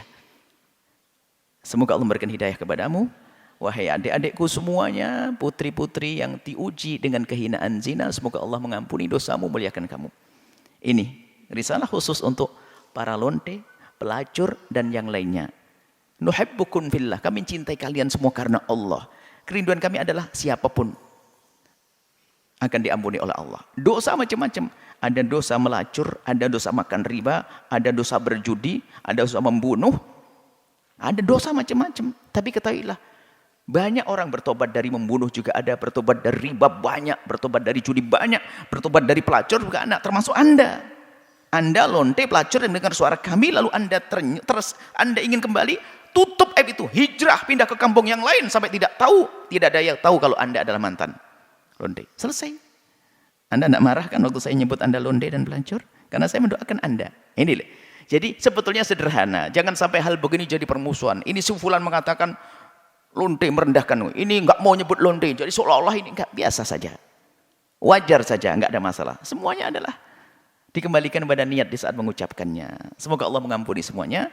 Dan tidak ada yang mendengar suara ini dari orang-orang yang tadi disebut dengan gelar kehinaan, maling, koruptor, kemudian sama dengan dukun yang kita sebut tadi, pelacur, lonte, tidak ada mendengar suara ini kecuali semoga Allah memberikan hidayah setelah itu. Sejelek-jeleknya lonte, sejelek-jeleknya koruptor, tidak lebih jelek, tidak melebihi daripada jeleknya Sayyidina Umar bin Khattab sebelum masuk Islam. Waktu Sayyidina Umar sebelum masuk Islam kafir. Waktu sebelum Sayyidina Umar masuk Islam kafir dan memusuhi Nabi, ingin bunuh Nabi. Sejahat-jahatnya manusia. Tapi setelah mendapatkan hidayah menjadi orang yang paling dekat dengan Rasul, maka siapapun Anda, koruptor besar, pelacur besar, semuanya ayo kembali kepada Allah. Menjadilah Anda orang mulia seperti Sayyidina Umar bin Khattab, dari kehinaan menjadi mulia. Wallahu a'lam bishawab. Ibu, alhamdulillah telah masuk satu penelpon. Kita sapa terlebih dahulu. Assalamualaikum. Waalaikumsalam, Bu ya. Baik Ibu, silakan salawatnya terlebih dahulu. Allahumma sholli ala Sayyidina Muhammad Allahumma wa sholli ala alaihi. Sayyidina Muhammad. Allahumma sholli alaihi. Dengan Ibu siapa, dari mana? Saya hamba Allah dari Cikarang, Bu ya. Baik Bu, silakan bisa bertanya langsung kepada Bu ya. Mohon maaf, Bu ya, izin bertanya, Bu ya. Silakan. Bu ya, kemarin saya dan suami sedang berdiskusi mengenai ilmu talak. Namun saat berdiskusi atau tanya jawab dengan suami membahas talak yang di dalamnya ada kalimat soreh dan menjadikan saya dan suami sebagai perumpamaan dalam diskusi tersebut. Tetapi suami lupa menggunakan kata contoh atau kan andaikan pada saat berdiskusi. Jadi karena saya was-was, Bu ya, saya pernah membaca buku kalau kasus saya seperti ini tidak apa-apa karena suami hanya bermaksud bercerita dalam keadaan santai dan tidur-tiduran. Saya mohon Buya penjelasannya Buya. Terima kasih Buya. Semoga Buya selalu sehat dengan keluarga dan para santri dalam keadaan Amin, sehat. amin, amin. Baik. Terima kasih Buya. Assalamualaikum warahmatullahi wabarakatuh. Assalamualaikum. Kalau bertemu dengan pasangan, jangan bahas masalah perceraian. Bahaslah tentang kemesraan dan keindahan. Ini aneh. Jadi jangan sampai suami istri bahas perceraian. Iya. Taunya suaminya guyonan-guyonan ngomong kepada istrinya kalimat cerai terang-terangan. Biarpun guyonan itu jadi loh ya. Enggak perlulah kita dikuasai dengan was-was cerai. Sudahlah. Kalau sudah pernah bertanya dengan seseorang itu tidak terjadi, sudah tutup mulut kita. Enggak usah dibahas dengan suami apapun. Sudah. Yang nanggung ulama itu tersebut. Selesai. Yang menjadi masalah adalah lihat was-was. Kalau orang was-was nanti, dia besok bertanya lagi tentang masalah serupa. Dengan model rupa lagi. Terus masalah sama. Was-was wudu, was-was najis, was-was cerai, was-was akidah. Nggak ada ujungnya nanti. Dikit-dikit tanya itu lagi. Muter lagi balik bab najis lagi. Muter lagi pikir soal najis lagi. Yang cerai juga muter lagi cerai lagi. Jadi mungkin ini Anda yang bertanya pertama kali atau sudah kedua kali, tiga kali, wallah alam. Yang jelas Anda jangan kena was-was cerai. Kalau punya permasalahan perceraian, jangan dibahas dengan suami atau istri, mereka tidak paham. Tanyakan kepada ustadz yang mengerti, apa yang dikatakan ustadz, selesai. Dan ditutup. Nah, jika betul suami Anda mengatakan soreh kepada Anda, biarpun guyonan, biarpun bahasa Jawanya ngutang, sambil begini-begini, lalu ngomong kepada istrinya, kemudian ngomong sama istrinya, engkau aku cerai, jatuh cerai. Biarpun dia sambil menari. Karena azluhun najid, main-mainnya adalah jatuh cerai. Saya tidak tahu kalimat yang diucapkan oleh suami Anda seperti apa. Kalau bang betul menurut Anda, itulah ini. Anda kena was-was lagi, jangan. Kalau memang betul suami Anda mengucapkan kalimat cerai dan tanpa ada perumpamaan dan sebagainya, tidak memisalkan seseorang, tapi kalimat yang diucapkan biarpun kemudian maka jatuh cerai. Solusinya gimana? Langsung suami Anda suruh mengatakan rujuk. Di hari ini sebelum berlalu masa iddah Anda, rujuk selesai, berarti jatuh cerai satu. Setelah itu berhati-hati, jangan dibahas lagi tentang perceraian dengan suami Anda, selesai. Jadi kalau betul seperti itu, jatuh cerai. Karena apa? Kalimatnya jelas menurut Anda. Dan tidak pakai perumpamaan. Hanya dalam diskusi mencontohkan dirinya dengan istrinya. Jadi, bukan mencontohkan orang lain. Ada seorang laki-laki berkata kepada istrinya, hei istriku, enggak aku cerai. Ya enggak, begitu. Tapi seorang suami ngomong kepada istrinya begini. Langsung ngomong, hei istriku, engkau. Aku udah jatuh cerai. Jadi langsung saja rujuk, bunyinya begini, wahai istriku enggak aku rujuk kembali. Selesai. Setelah itu enggak pakai saksi dan hati-hati. Berarti sudah dicerai satu. Setelah itu apa? Jangan lagi membahas masalah perceraian. Nanti Anda kena was-was. Enggak enak lah. Jangan bahas cerai. Sudah. Mudah sekali sih. Was-was cerai. Cerai enggak. Sudah. Kalau ustadz mengatakan tidak, selesai. Dan kalau sudah bertanya dengan ustadz yang ngerti ilmu, jangan bertanya ke yang lain lagi. Namanya was-was. Sudah selesai. Semoga Allah menjaga keluarga Anda indah, harmonis ya. Enggak terulang lagi yang demikian ini. Semoga tetap indah dengan anak-anak, dengan suami, dengan istri insyaAllah. Wallahu a'lam bishawab. Baik Buya, untuk pertanyaan selanjutnya. Assalamualaikum Buya. Assalamualaikum. Saya hamba Allah dari Bogor. Maaf sebelumnya Buya, saya seorang istri ingin bertanya. Ada saudara ipar saya itu pernah mengatakan kepada suami saya bahwa suami atau istri itu adalah orang lain. Saudara itu lebih penting daripada suami atau istri. Bagaimana menurut Buya? Jazakumullah Buya. Kalau kita menangkap sebuah ungkapan ini berangkat dari hati yang ngomong dong. Seorang ipar yang baik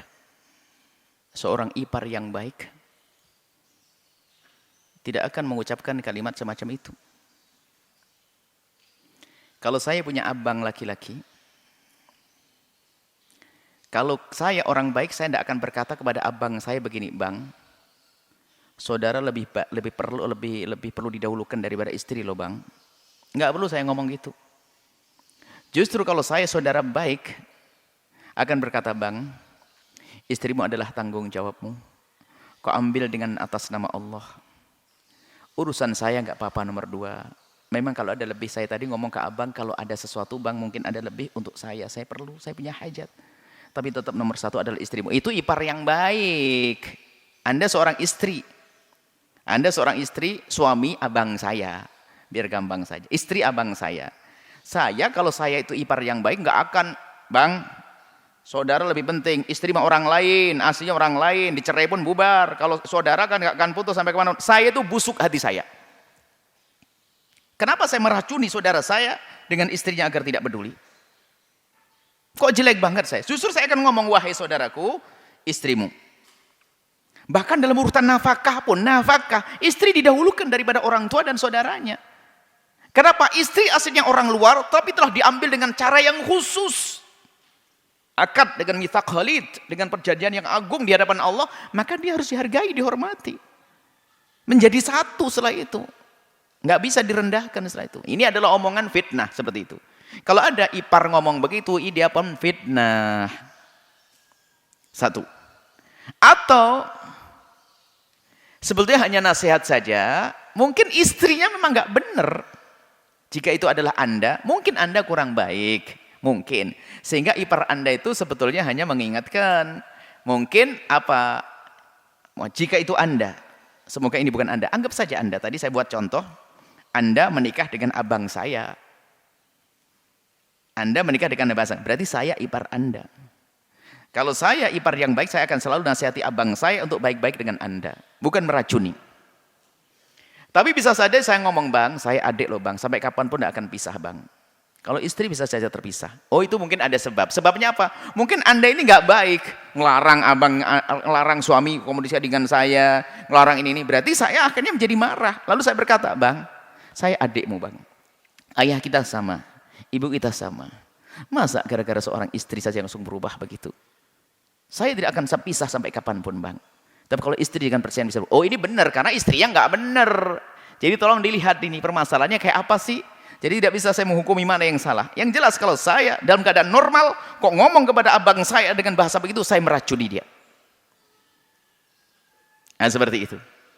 Tapi bisa saja tadi benar karena istrinya nggak benar, maka saya nasihati ke abang, bang silaturahmi bang. Saya hanya pengen ditegur saja sama abang. Saya pengen abang datang ke rumah ayah, biarpun sesaat-sesaat. Saya tidak minta terus, tapi jangan sampai gara-gara istrinya. Mungkin istrinya, ada kan istri melarang suaminya ini, melarang suaminya ini. Suaminya membantu abangnya sendiri, gak boleh. Suami adiknya gak boleh. Ada kalau wanita kayak gitu ya. Mungkin saya nasihati abang saya, bang, jangan lupa dengan adik-adik bang. Adik-adik butuh biaya untuk sekolah bang. Masa gara-gara istri lalu semuanya jadi berantakan. Oh ini bukan saya meracuni. Karena memang istrinya nggak benar. Maka dalam pertanyaan ini koreksi diri Anda. Mungkin kalau memang Anda sudah benar dan Anda baik mengajari suami Anda untuk baik dengan iparnya. Maka ipar Anda yang jelek. Tapi kalau ternyata Anda yang memang ngelarang suami gini gitu. Banyak aturan sampai suami mau dekat sama saudara nggak bisa. Berarti Anda jelek. Wajar kalau ipar Anda ngomong begitu. Lihat. Siapa Anda dan siapa ipar Anda, dengan kejujuran beres semuanya setelah ini. Kalau memang Anda sifatnya jelek, mungkin setelah mendengar jawaban kami, Anda insya Allah menjadi baik. Kalau ipar Anda yang jelek, semoga dengar ceramah ini, jawaban ini menjadi baik semuanya. Sehingga indah. Anda, ipar Anda, suami Anda, indah. Enggak ada mana yang lebih didahulukan. Semuanya diperhatikan dengan sama, dengan adil, karena cinta, karena Allah Subhanahu Wa Taala. Wallahu a'lam bishawab. Baik Bu, alhamdulillah telah bergabung kembali satu orang penelpon. Kita sapa terlebih dahulu. Assalamualaikum. Waalaikumsalam warahmatullahi wabarakatuh. Silakan sholatnya terlebih dahulu. Allahumma sholli ala sayyidina Muhammad. Allahumma sholli alaihi. Allahumma sholli alaihi. Dengan siapa dari mana? Dengan Ius di Pontianak. Baik, silakan bertanya langsung kepada Buya. Assalamualaikum Buya. Waalaikumsalam warahmatullahi wabarakatuh. Semoga Buya Ya kan? mudahkan semua urusannya Buya ya. Mau nanya Buya tentang masalah apa? Kalau ada seorang yang Chinese ya, Chinese, yang? dia non Muslim, orang Cina non Muslim dulu ya. Yeah. Tapi dia ini punya akhlak baik banget, orangnya suka menolong orang lain, dan kebetulan dia ini punya keahlian atau ya punya kelebihan, kadang bisa menolong orang-orang yang kadang kayak terkena sihir begitu Bu ya.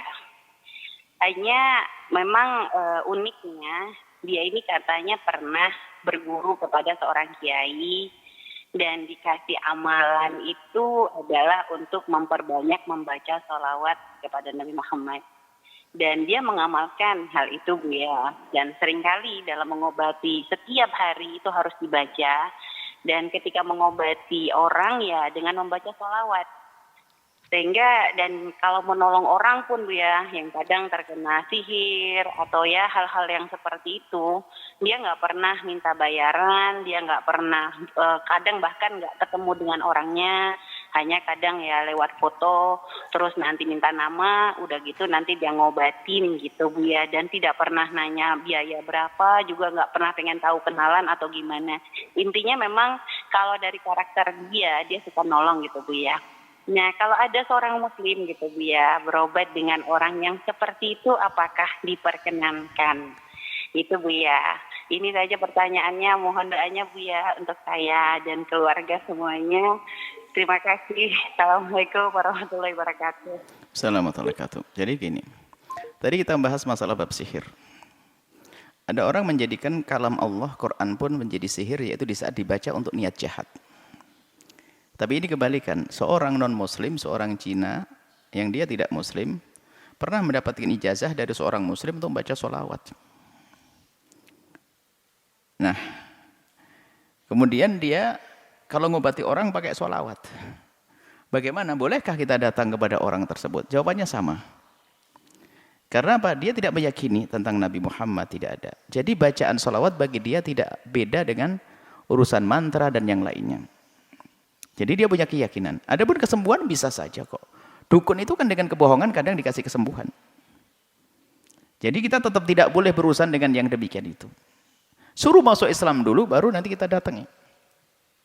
Dia tidak meyakini kan. Sholawat artinya apa? Menyanjung kepada Nabi. Dia tidak menyanjung Nabi. Jadi dia seperti komat kamitnya orang yang dia tidak ngerti artinya. Memang sholawat itu sendiri punya ada keistimewaannya, ada kelebihannya, ada kebaikannya. Tapi kalau digunakan oleh orang seperti itu, dia tidak bisa menghargai kalimat itu dengan sesungguhnya. Dia mengucapkannya pun tidak punya maksud untuk mengagungkan Nabi, karena dia tidak kenal Nabi. Maka itu tidak beda dengan komat kamit yang ia baca. Maka tidak diperkenankan kita datang kepada orang-orang yang semacam itu. Karena dia adalah bukan orang yang ahli iman. Kemudian mungkin, kan sangat mungkin yang dibaca bukan itu saja.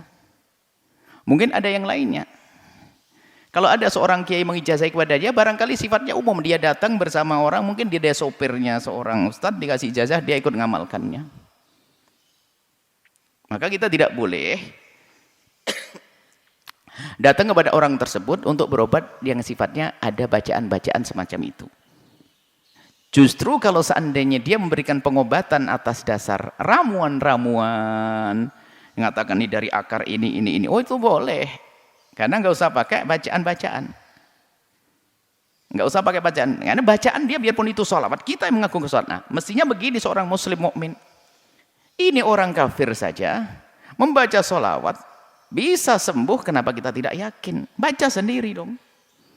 Nggak perlu orang lain membacakan seperti itu. Jadi jangan didatangi, dan itu bahaya sekali. Kenapa? Bisa jadi nanti ujian bagi ahli iman, sehingga setiap hari kita ada masalah datang ke dia, lupa bahwasanya bukan masalah selawatnya, terkagum dengan dianya, akhirnya ikut agamanya. Ujung-ujungnya ke sana. Jadi tetap tidak diperkenankan dengan demikian itu.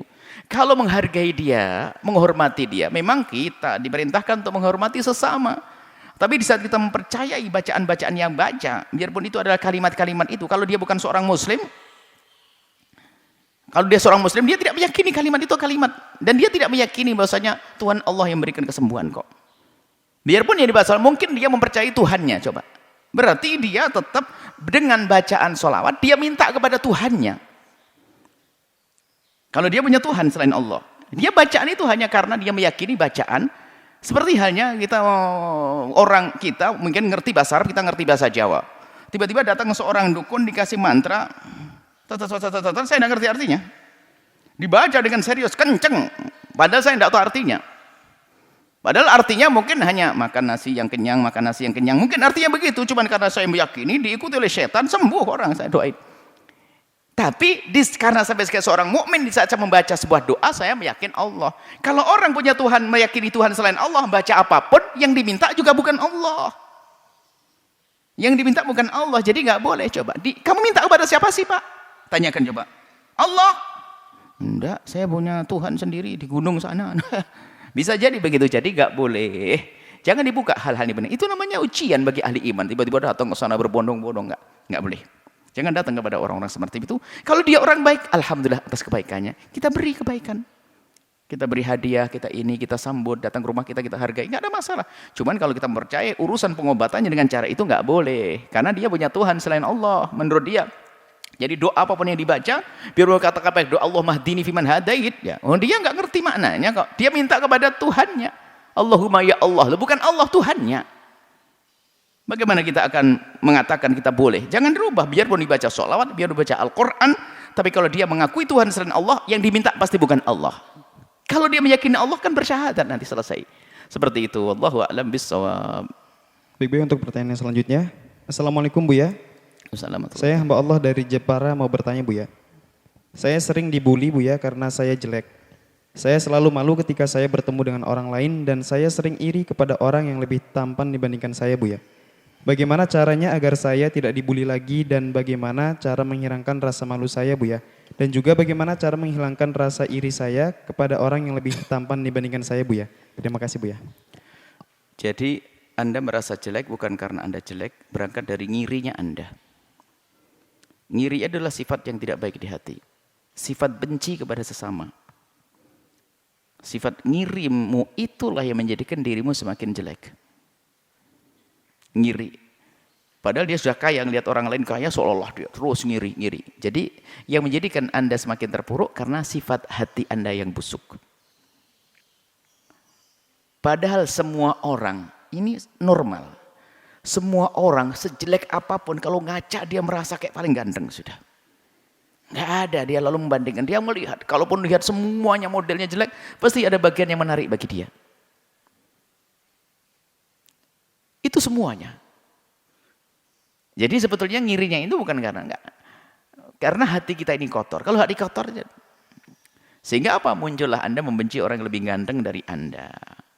Ada orang ini membenci, nggak boleh. Itu kan Allah memberikan kepada Anda seperti itu. Guyonan saja. Sudah menikah belum nih? Pilih mana? Anda ganteng, istri Anda nggak cantik, jelek. Atau Anda jelek, istri Anda cantik. Gimana? Pilih mana? Sunnahnya. Nah ini kan, oh saya milih biarpun jelek, cantik lah. Hatinya mulai benar, biarpun saya jelek, tapi istri saya cantik lah. Ini sudah normal hatinya. Jadi menjadikan sebab tadi hati Anda kotor. Jadi sebetulnya jelek, nggak jelek itu nggak penting. Kalau memang sudah diciptakan Allah begini, yang penting saya berusaha untuk baik, nanti mendapatkan yang terbaik, sudah selesai. Jadi permasalahan di dalam diri Anda. Makanya karena sifat Anda seperti itu, dari hati Anda yang belum baik, sehingga gampang ngiri sama seseorang, maka menjadikan sebab Anda terpuruk. Melihat orang ganteng, Anda marah, nggak seneng, dan sebagainya. Nah, itu akan terbaca di wajah Anda. Lah, wajah Anda menjadi wajah yang tidak nyamanan, maka dari itulah Anda gampang dibully. Kan pernah kita lihat orang manusia itu mukanya muka bully. Jadi kalau nggak dibully bukan dia lagi. Ada aja perilakunya, harus dibully dia memangnya. Memang sebenarnya dari tingkahnya yang aneh atau perilakunya aneh, memang muka-muka bully dia. Orang lain diam-diam pun jadi bully dia. Memang kita yang mengundang bully itu. Jadi maka berubahlah Anda, insya Allah. Enggak, Anda siapa bilang Anda jelek? Anda saja merasa jelek. Coba Anda ketemu Anda, saya yakin Anda itu ganteng sebetulnya. Itu jadi jelek itu kan Anda sendiri mandang Anda itu jelek, nggak bisa. Mestinya Anda mengandang diri Anda itu ganteng, salah. Kalau Anda saja tidak bisa menganggap diri Anda ganteng, gimana istri Anda menganggap Anda ganteng? Berubah ya, sudahlah. Permasalahan di dalam diri Anda, bukan orang lain, bukan orang yang membuli biasa. Makanya orang ngebully itu sebab kita. Kita mungkin ya terlalu bebel atau terlalu ini, lelet atau suka aneh-aneh sehingga kita gampang dibully sama seseorang. Tapi kalau kita hidupnya kita tertata, kemudian berpikir, kemudian jika hati-hati, ya orang mau ngebully kita. Biarpun orangnya hitam, kucel, jelek, kecil, tapi dia punya wibawa, ngomongnya benar, nasihatnya benar. Biarpun kecil, hitam, tapi berwibawa dia, nggak perlu dibully. Orang mau bully takut dengan dia. Gede, ganteng, gagah, tapi memang modelnya modelnya nggak model, ya kayaknya gampang dibully. Seperti itu. Jadi semuanya kembali kepada Anda, insya Allah. Semoga Allah menjaga Anda. Anda bukan jelek, jangan katakan jelek. Lihat, Anda sudah Allah yang mengutus. Ahsan taqwim kok. Sebaik-baik ciptaan adalah manusia. Tidak ada sebaik manusia. Harus syukuri ciptaan ini, ya, insya Allah. Semoga terjaga hati Anda baik, jangan ngiri lagi. Kalau ngelihat ada orang ganteng, ya Allah, anak itu kok ganteng banget. Semoga dijaga oleh Allah, jangan sampai ganteng tiba-tiba kecelakaan rusak. Jangan ya Allah, semoga istrinya juga cantik ya Allah gitu. Jangan gara-gara ganteng ya Allah, semoga ketabrak mobil penyok mukanya. Nah, tambah penyok kau nanti. Mendoakan orang dengan doa jelek. Jangan doain dengan doa baik ya, insyaallah. Wallahu a'lam bishawab. Ibu telah bergabung kembali satu orang penelpon, kita sapa terlebih dahulu. Assalamualaikum. Waalaikumsalam. Silakan salawatnya terlebih dahulu Bapak. Allahumma sholli ala sayyidina Muhammad. Allahumma sholli alaihi. Muhammad. Allahumma sholli alaihi. Dan Bapak siapa dari mana? Jadi di Kuningan. Silakan Bapak bisa bertanya langsung kepada Buya. Assalamualaikum Buya. Waalaikumsalam. Ini Buya, waktu tahun 2015 kalau nggak salah saya pernah beli minyak wangi. Jadi Sebentar, mohon diulang. Suaranya belum jelas. saya pernah beli minyak wangi kepada guru ngaji saya. Pernah Beli minyak wangi Bu ya? beli minyak wangi? Tapi bayarnya lupa lagi ya. Suaranya, Bapak mic-nya, Bapak ngambil posisi yang diem, tidak bergerak. Televisinya dikecilkan. Nah, televisinya dikecilkan atau radionya? Ya. Ya. Waktu itu beli minyak wangi 5.000, tapi bayarnya lupa lagi. Gimana? Televisinya dikecilkan enggak, Pak? Bapak kalau masih belum dikecilkan enggak kedengaran suaranya? Dinolkan suara televisi. Mati.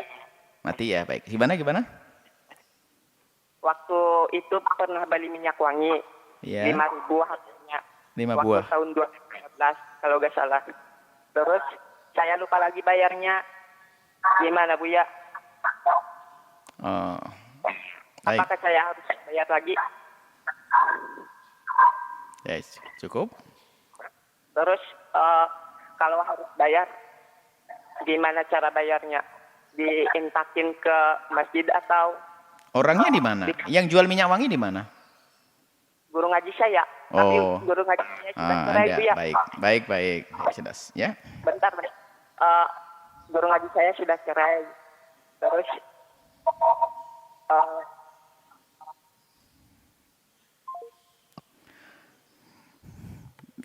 Beliaunya ini pernah beli minyak wangi 5 botol. 5.000? 5.000 botol atau 5.000 rupiah? Sudahlah.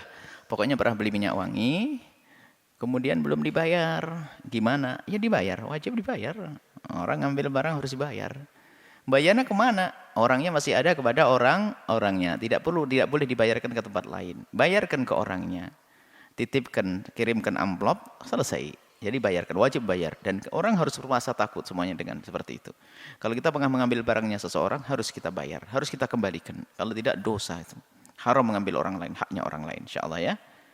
Masalah perceraian ya bukan istrinya dong. Kalau sudah guru ngaji sudah cerai, tetap kasihkan guru ngajinya, bukan ke istrinya. Mantan istrinya bukan dia kok. Jadi diberikan kepada yang punya minyak wangi dulu. Itu namanya minta halal. Kalau tidak, tetap haram. Wallahu a'lam bishawab. Bismillah. Proyek jangan lupa para perindu ridho Allah, pecinta baginda Nabi Muhammad SAW dimanapun Anda berada, untuk bergabung dengan proyek akhirat pembebasan tanah pondok pesantren. Jadi di samping pondok ini ada tanah yang dijual. Harapan kami adalah segera lunas, sehingga setelah itu segera dibangun di atasnya untuk perluasan lokasi pondok untuk anak-anak, supaya terpisah antara anak-anak kecil dan anak-anak besar. Dan diniatkan wakaf ini untuk orang tua yang telah mendahului Anda, atau untuk guru-guru Anda, atau suami atau istri. Diniatkan karena Allah. Niatkan karena Allah. Langsung ya. Dan diniatkan untuk anak-anak kita agar semakin baik. Dan semoga mendapatkan pahala yang terus mengalir. Bayangkan kalau Anda ikut pembebasan tanah ini, Apalagi nanti sampai bangun di atasnya, semua yang sholat di dalamnya, yang ngaji di dalamnya, pahalanya akan mengalir kepada orang tua Anda. Aduh, makna bekti bagi Anda. Untuk keluarga Anda, untuk diri Anda pahalanya terus mengalir. Hanya karena Anda masih hidup tidak bisa melihat. Kalau sudah wafat baru melihat. Semoga panjang umur semuanya. Mari program infak pembebasan tanah Pondok Pesantren Al-Bahjah ke Bank Syariah Mandiri nomor rekening 777-444-1179 pada Bank 451 atas nama wakaf tanah dan pembangunan Al-Bahjah. Info atau konfirmasi ke 0853 1122 2225 0853 1122 2225. Kemudian juga informasi tentang infak orang tua asuh santri berpotensi untuk mengkader calon-calon ulamanya Rasulullah. Kita ajak siapapun khususnya yang tidak punya anak, jangan sampai meninggal tetap tidak punya anak. Tinggalkan anak-anak asuh yang akan menjadi ulama, akan menghantarkan pahala terus mengalir kepada Anda. Yaitu Bank Syariah Mandiri, nomor rekening 777-555-0052 atas nama orang tua asuh santri Al-Bahjah. Infak pembangunan studi Al-Bahjah TV Bank Syariah Mandiri nomor rekening 7311555558 atas nama Al-Bahjah TV. Infak Center Al-Bahjah Bank Syariah Mandiri, ini untuk operasional pondok pesantren. Bank Syariah Mandiri nomor rekening 7200-4292. BNI Syariah nomor rekening 7400-7333. Semuanya atas nama Yayasan Al-Bahjah. Zakat Center, zakat adalah, ini kita ada zakat. Zakat untuk akan disalurkan kepada yang berhak dari kaum fakir dan miskin. Tidak untuk membangun pondok pesantren dan juga tidak dimakan santri dan juga tidak untuk membebaskan tanah. Maka silahkan yang ingin bayar zakat langsung ke BNI Syariah nomor rekening 07-200-4-2000 atas nama Yayasan Al-Bahjah. Infak bantu bencana alam, korban bencana alam, bermacam bencana alam termasuk hari ini ada Covid segala macam. Semoga Anda dibebaskan dari segala musibah dan semoga Allah mudahkan kita untuk membantu mereka. Langsung ke Bank Syariah Mandiri nomor rekening 75100022223 atau Bank Muamalat nomor rekening 1390123123123. BN Syariah nomor rekening 13901111333. Baik, kemudian juga informasi pendidikan. Kita ada program asas kita yaitu tafakuh dan tahfidz. Program asas adalah tafakuh untuk mencetak ulama dan tahfidzul Quran. Untuk tafakuh ini untuk kelas dewasa, kelas besar 15 tahun ke atas. Waktu pendaftarannya adalah gelombang pertama tanggal 1 Rabiul Awal sampai 30 Rajab atau 18 Oktober sampai 14 Maret. Gelombang kedua adalah Sya'ban atau 20 Sya'ban sampai 5 Syawal. 3 April atau sampai 17 Mei. Untuk tahfidz Al-Quran untuk anak-anak kecil yang ingin daftarkan anak tahfidz Al-Quran, mendaftarannya adalah 19 Jumadil Akhir, 18 Syawal, 1 Februari sampai 30 Mei 2021. Formal, nah ini pendidikan formal ada SD-IQ, ada SMP-IQ, ada SMA-IQ. Al-Bahjah. Untuk yang di pusat pendaftarannya serempak di tanggal 14 Safar sampai 16 Jumadil Awal, 1 Oktober sampai 31 Desember. Nanti ada Tulungagung. Tulungagung adalah di bulan Jumadil Awal atau Januari. Batam di bulan Rabiul Awal sampai 15 November. Sampai 29 Rabiul Awal atau 15 November. Gelombang kedua adalah 12 Jumadil Akhir, 25 Januari pendaftarannya. Seleksinya adalah nanti di bulan Jumadil Awal atau Januari, 10 Januari, 9 Januari. Gelombang kedua adalah Rajab, 29 Rajab sampai 1 Sya'ban, 13-14 Maret. SMP IQ Buyut juga ada. SMP IQ Buyut 1 Rabiul Akhir sampai dengan 18 Jumadil Akhir atau 16 November sampai 31 Januari. Waktu tesnya 25 Jumadil Akhir atau 7 Februari. Cianjur ada pendaftarannya di 15 Rabiul Awal, 24 Rabiul Akhir atau 1 November sampai dengan 10 Desember. Tesnya 6 sampai 8 Jumadil Akhir atau 21-23 Desember. SMP IQ Blitar pendaftarannya sama dengan yang di pusat. Kontak person pendidikan non formal dan formal bisa langsung kalau ingin cari informasi bisa dipegang nomor telepon ini. program apa saja yang kurang jelas, minta informasi berikut ini. Nomor 082170461846 Ustadz Gunawan atau 085724676697 Ustadz Ari. Ini saja, mari kita tutupkan doa. Bismillahirrahmanirrahim. Alhamdulillahirabbil alamin. Allahumma shalli ala sayyidina Muhammad wa ali sayyidina Muhammad. Irhamna wa la tu'adzibna wansurna wa la tahdhurna wa afina wa la tumridna wa akrimna wa la tuhinna wa athirna wa tughfir alaina innaka syadir. Allahumma ya Allah, muliakan kami di dunia dan di akhirat. Berikan kepada kami segala kebaikan di dunia dan di akhirat. Jaga hati kami ya Allah, jauhkan kami dari kedengkian, jauhkan kami dari kebencian, jauhkan kami dari dendam kepada siapapun. Dan kami mohon ya Allah, ya Allah, ya Allah, ampuni orang tua kami dan guru-guru kami, berikan kasih sayang-Mu kepada mereka. Jadikan kami semua ini menjadi hamba yang saling mencintai karena-Mu ya Allah. Dengan anak yang soleh, solehah, yang dibanggakan oleh kekasih-Mu Nabi Muhammad. Yang sempit rezeki, lapangan dengan rezeki yang halal penuh berkah. Yang sakit sembuhkan, yang punya hutang mudahkan kami dalam bayar hutang. Dan kami mohon ya Allah, wahai Zat yang Maha Kasih. Ya Allah, wahai Zat yang Maha Kasih. Yang sakit sembuhkan. Dan kami mohon ya Allah, jauhkan kami dari wabah, angkat wabah dari kami ya Allah. Ganti dengan rahmat dan kasih sayang-Mu ya Allah. Angkat wabah dari negeri ini, dari kami semua ya Allah. Dan kami mohon kirimkan kepada kami hamba-Mu yang tulus dan ikhlas ahli surga-Mu yang bisa berjuang bersama kami.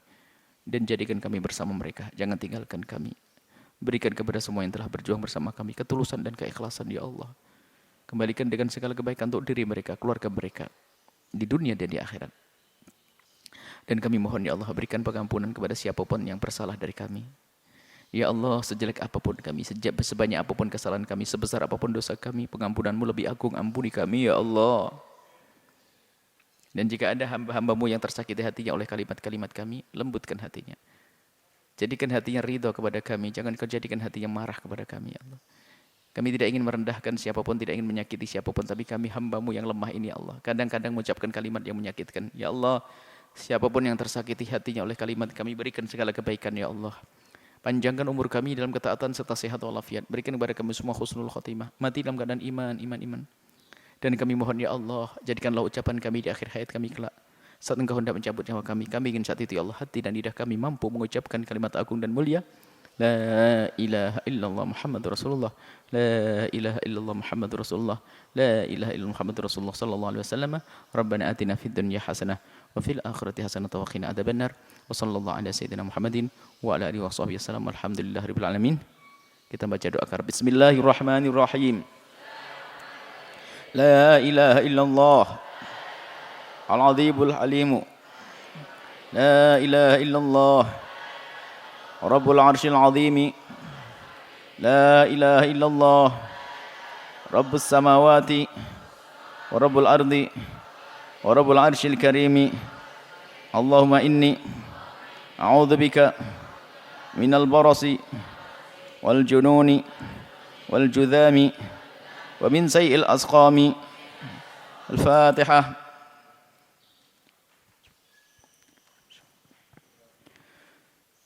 Terima kasih, mohon maaf dan mohon doa selalu, wabillahi taufik wal hidayah. Wassalamualaikum warahmatullahi wabarakatuh. Waalaikumsalam warahmatullahi wabarakatuh. Baik para hadirin, para pemirsa Al-Bahjah TV dan pendengar setia radioku dimanapun berada. Demikianlah majelis mulia kita pada kesempatan kali ini. Mudah-mudahan kita senantiasa diberikan keistiqomahan dalam menghadiri majelis yang mulia. Amin ya rabbal alamin. Dan jangan lupakan kami akan kembali hadir dalam majelis Al-Hikam yang rutin diadakan setiap hari Senin malam Selasa, tentunya bersama guru kita tercinta Buya Yahya. Dan akhirnya saya Habibullah beserta kru yang bertugas, kami mohon pamit undur diri. Kami ucapkan terima kasih yang sebesar-besarnya atas segala perhatian Anda. Mari kita tutup majelis yang mulia ini dengan pembacaan doa kafaratul majelis. Subhanakallahumma wa bihamdika asyhadu an la ilaha illa anta astaghfiruka wa atubu ilaik. Wassalamualaikum warahmatullahi wabarakatuh.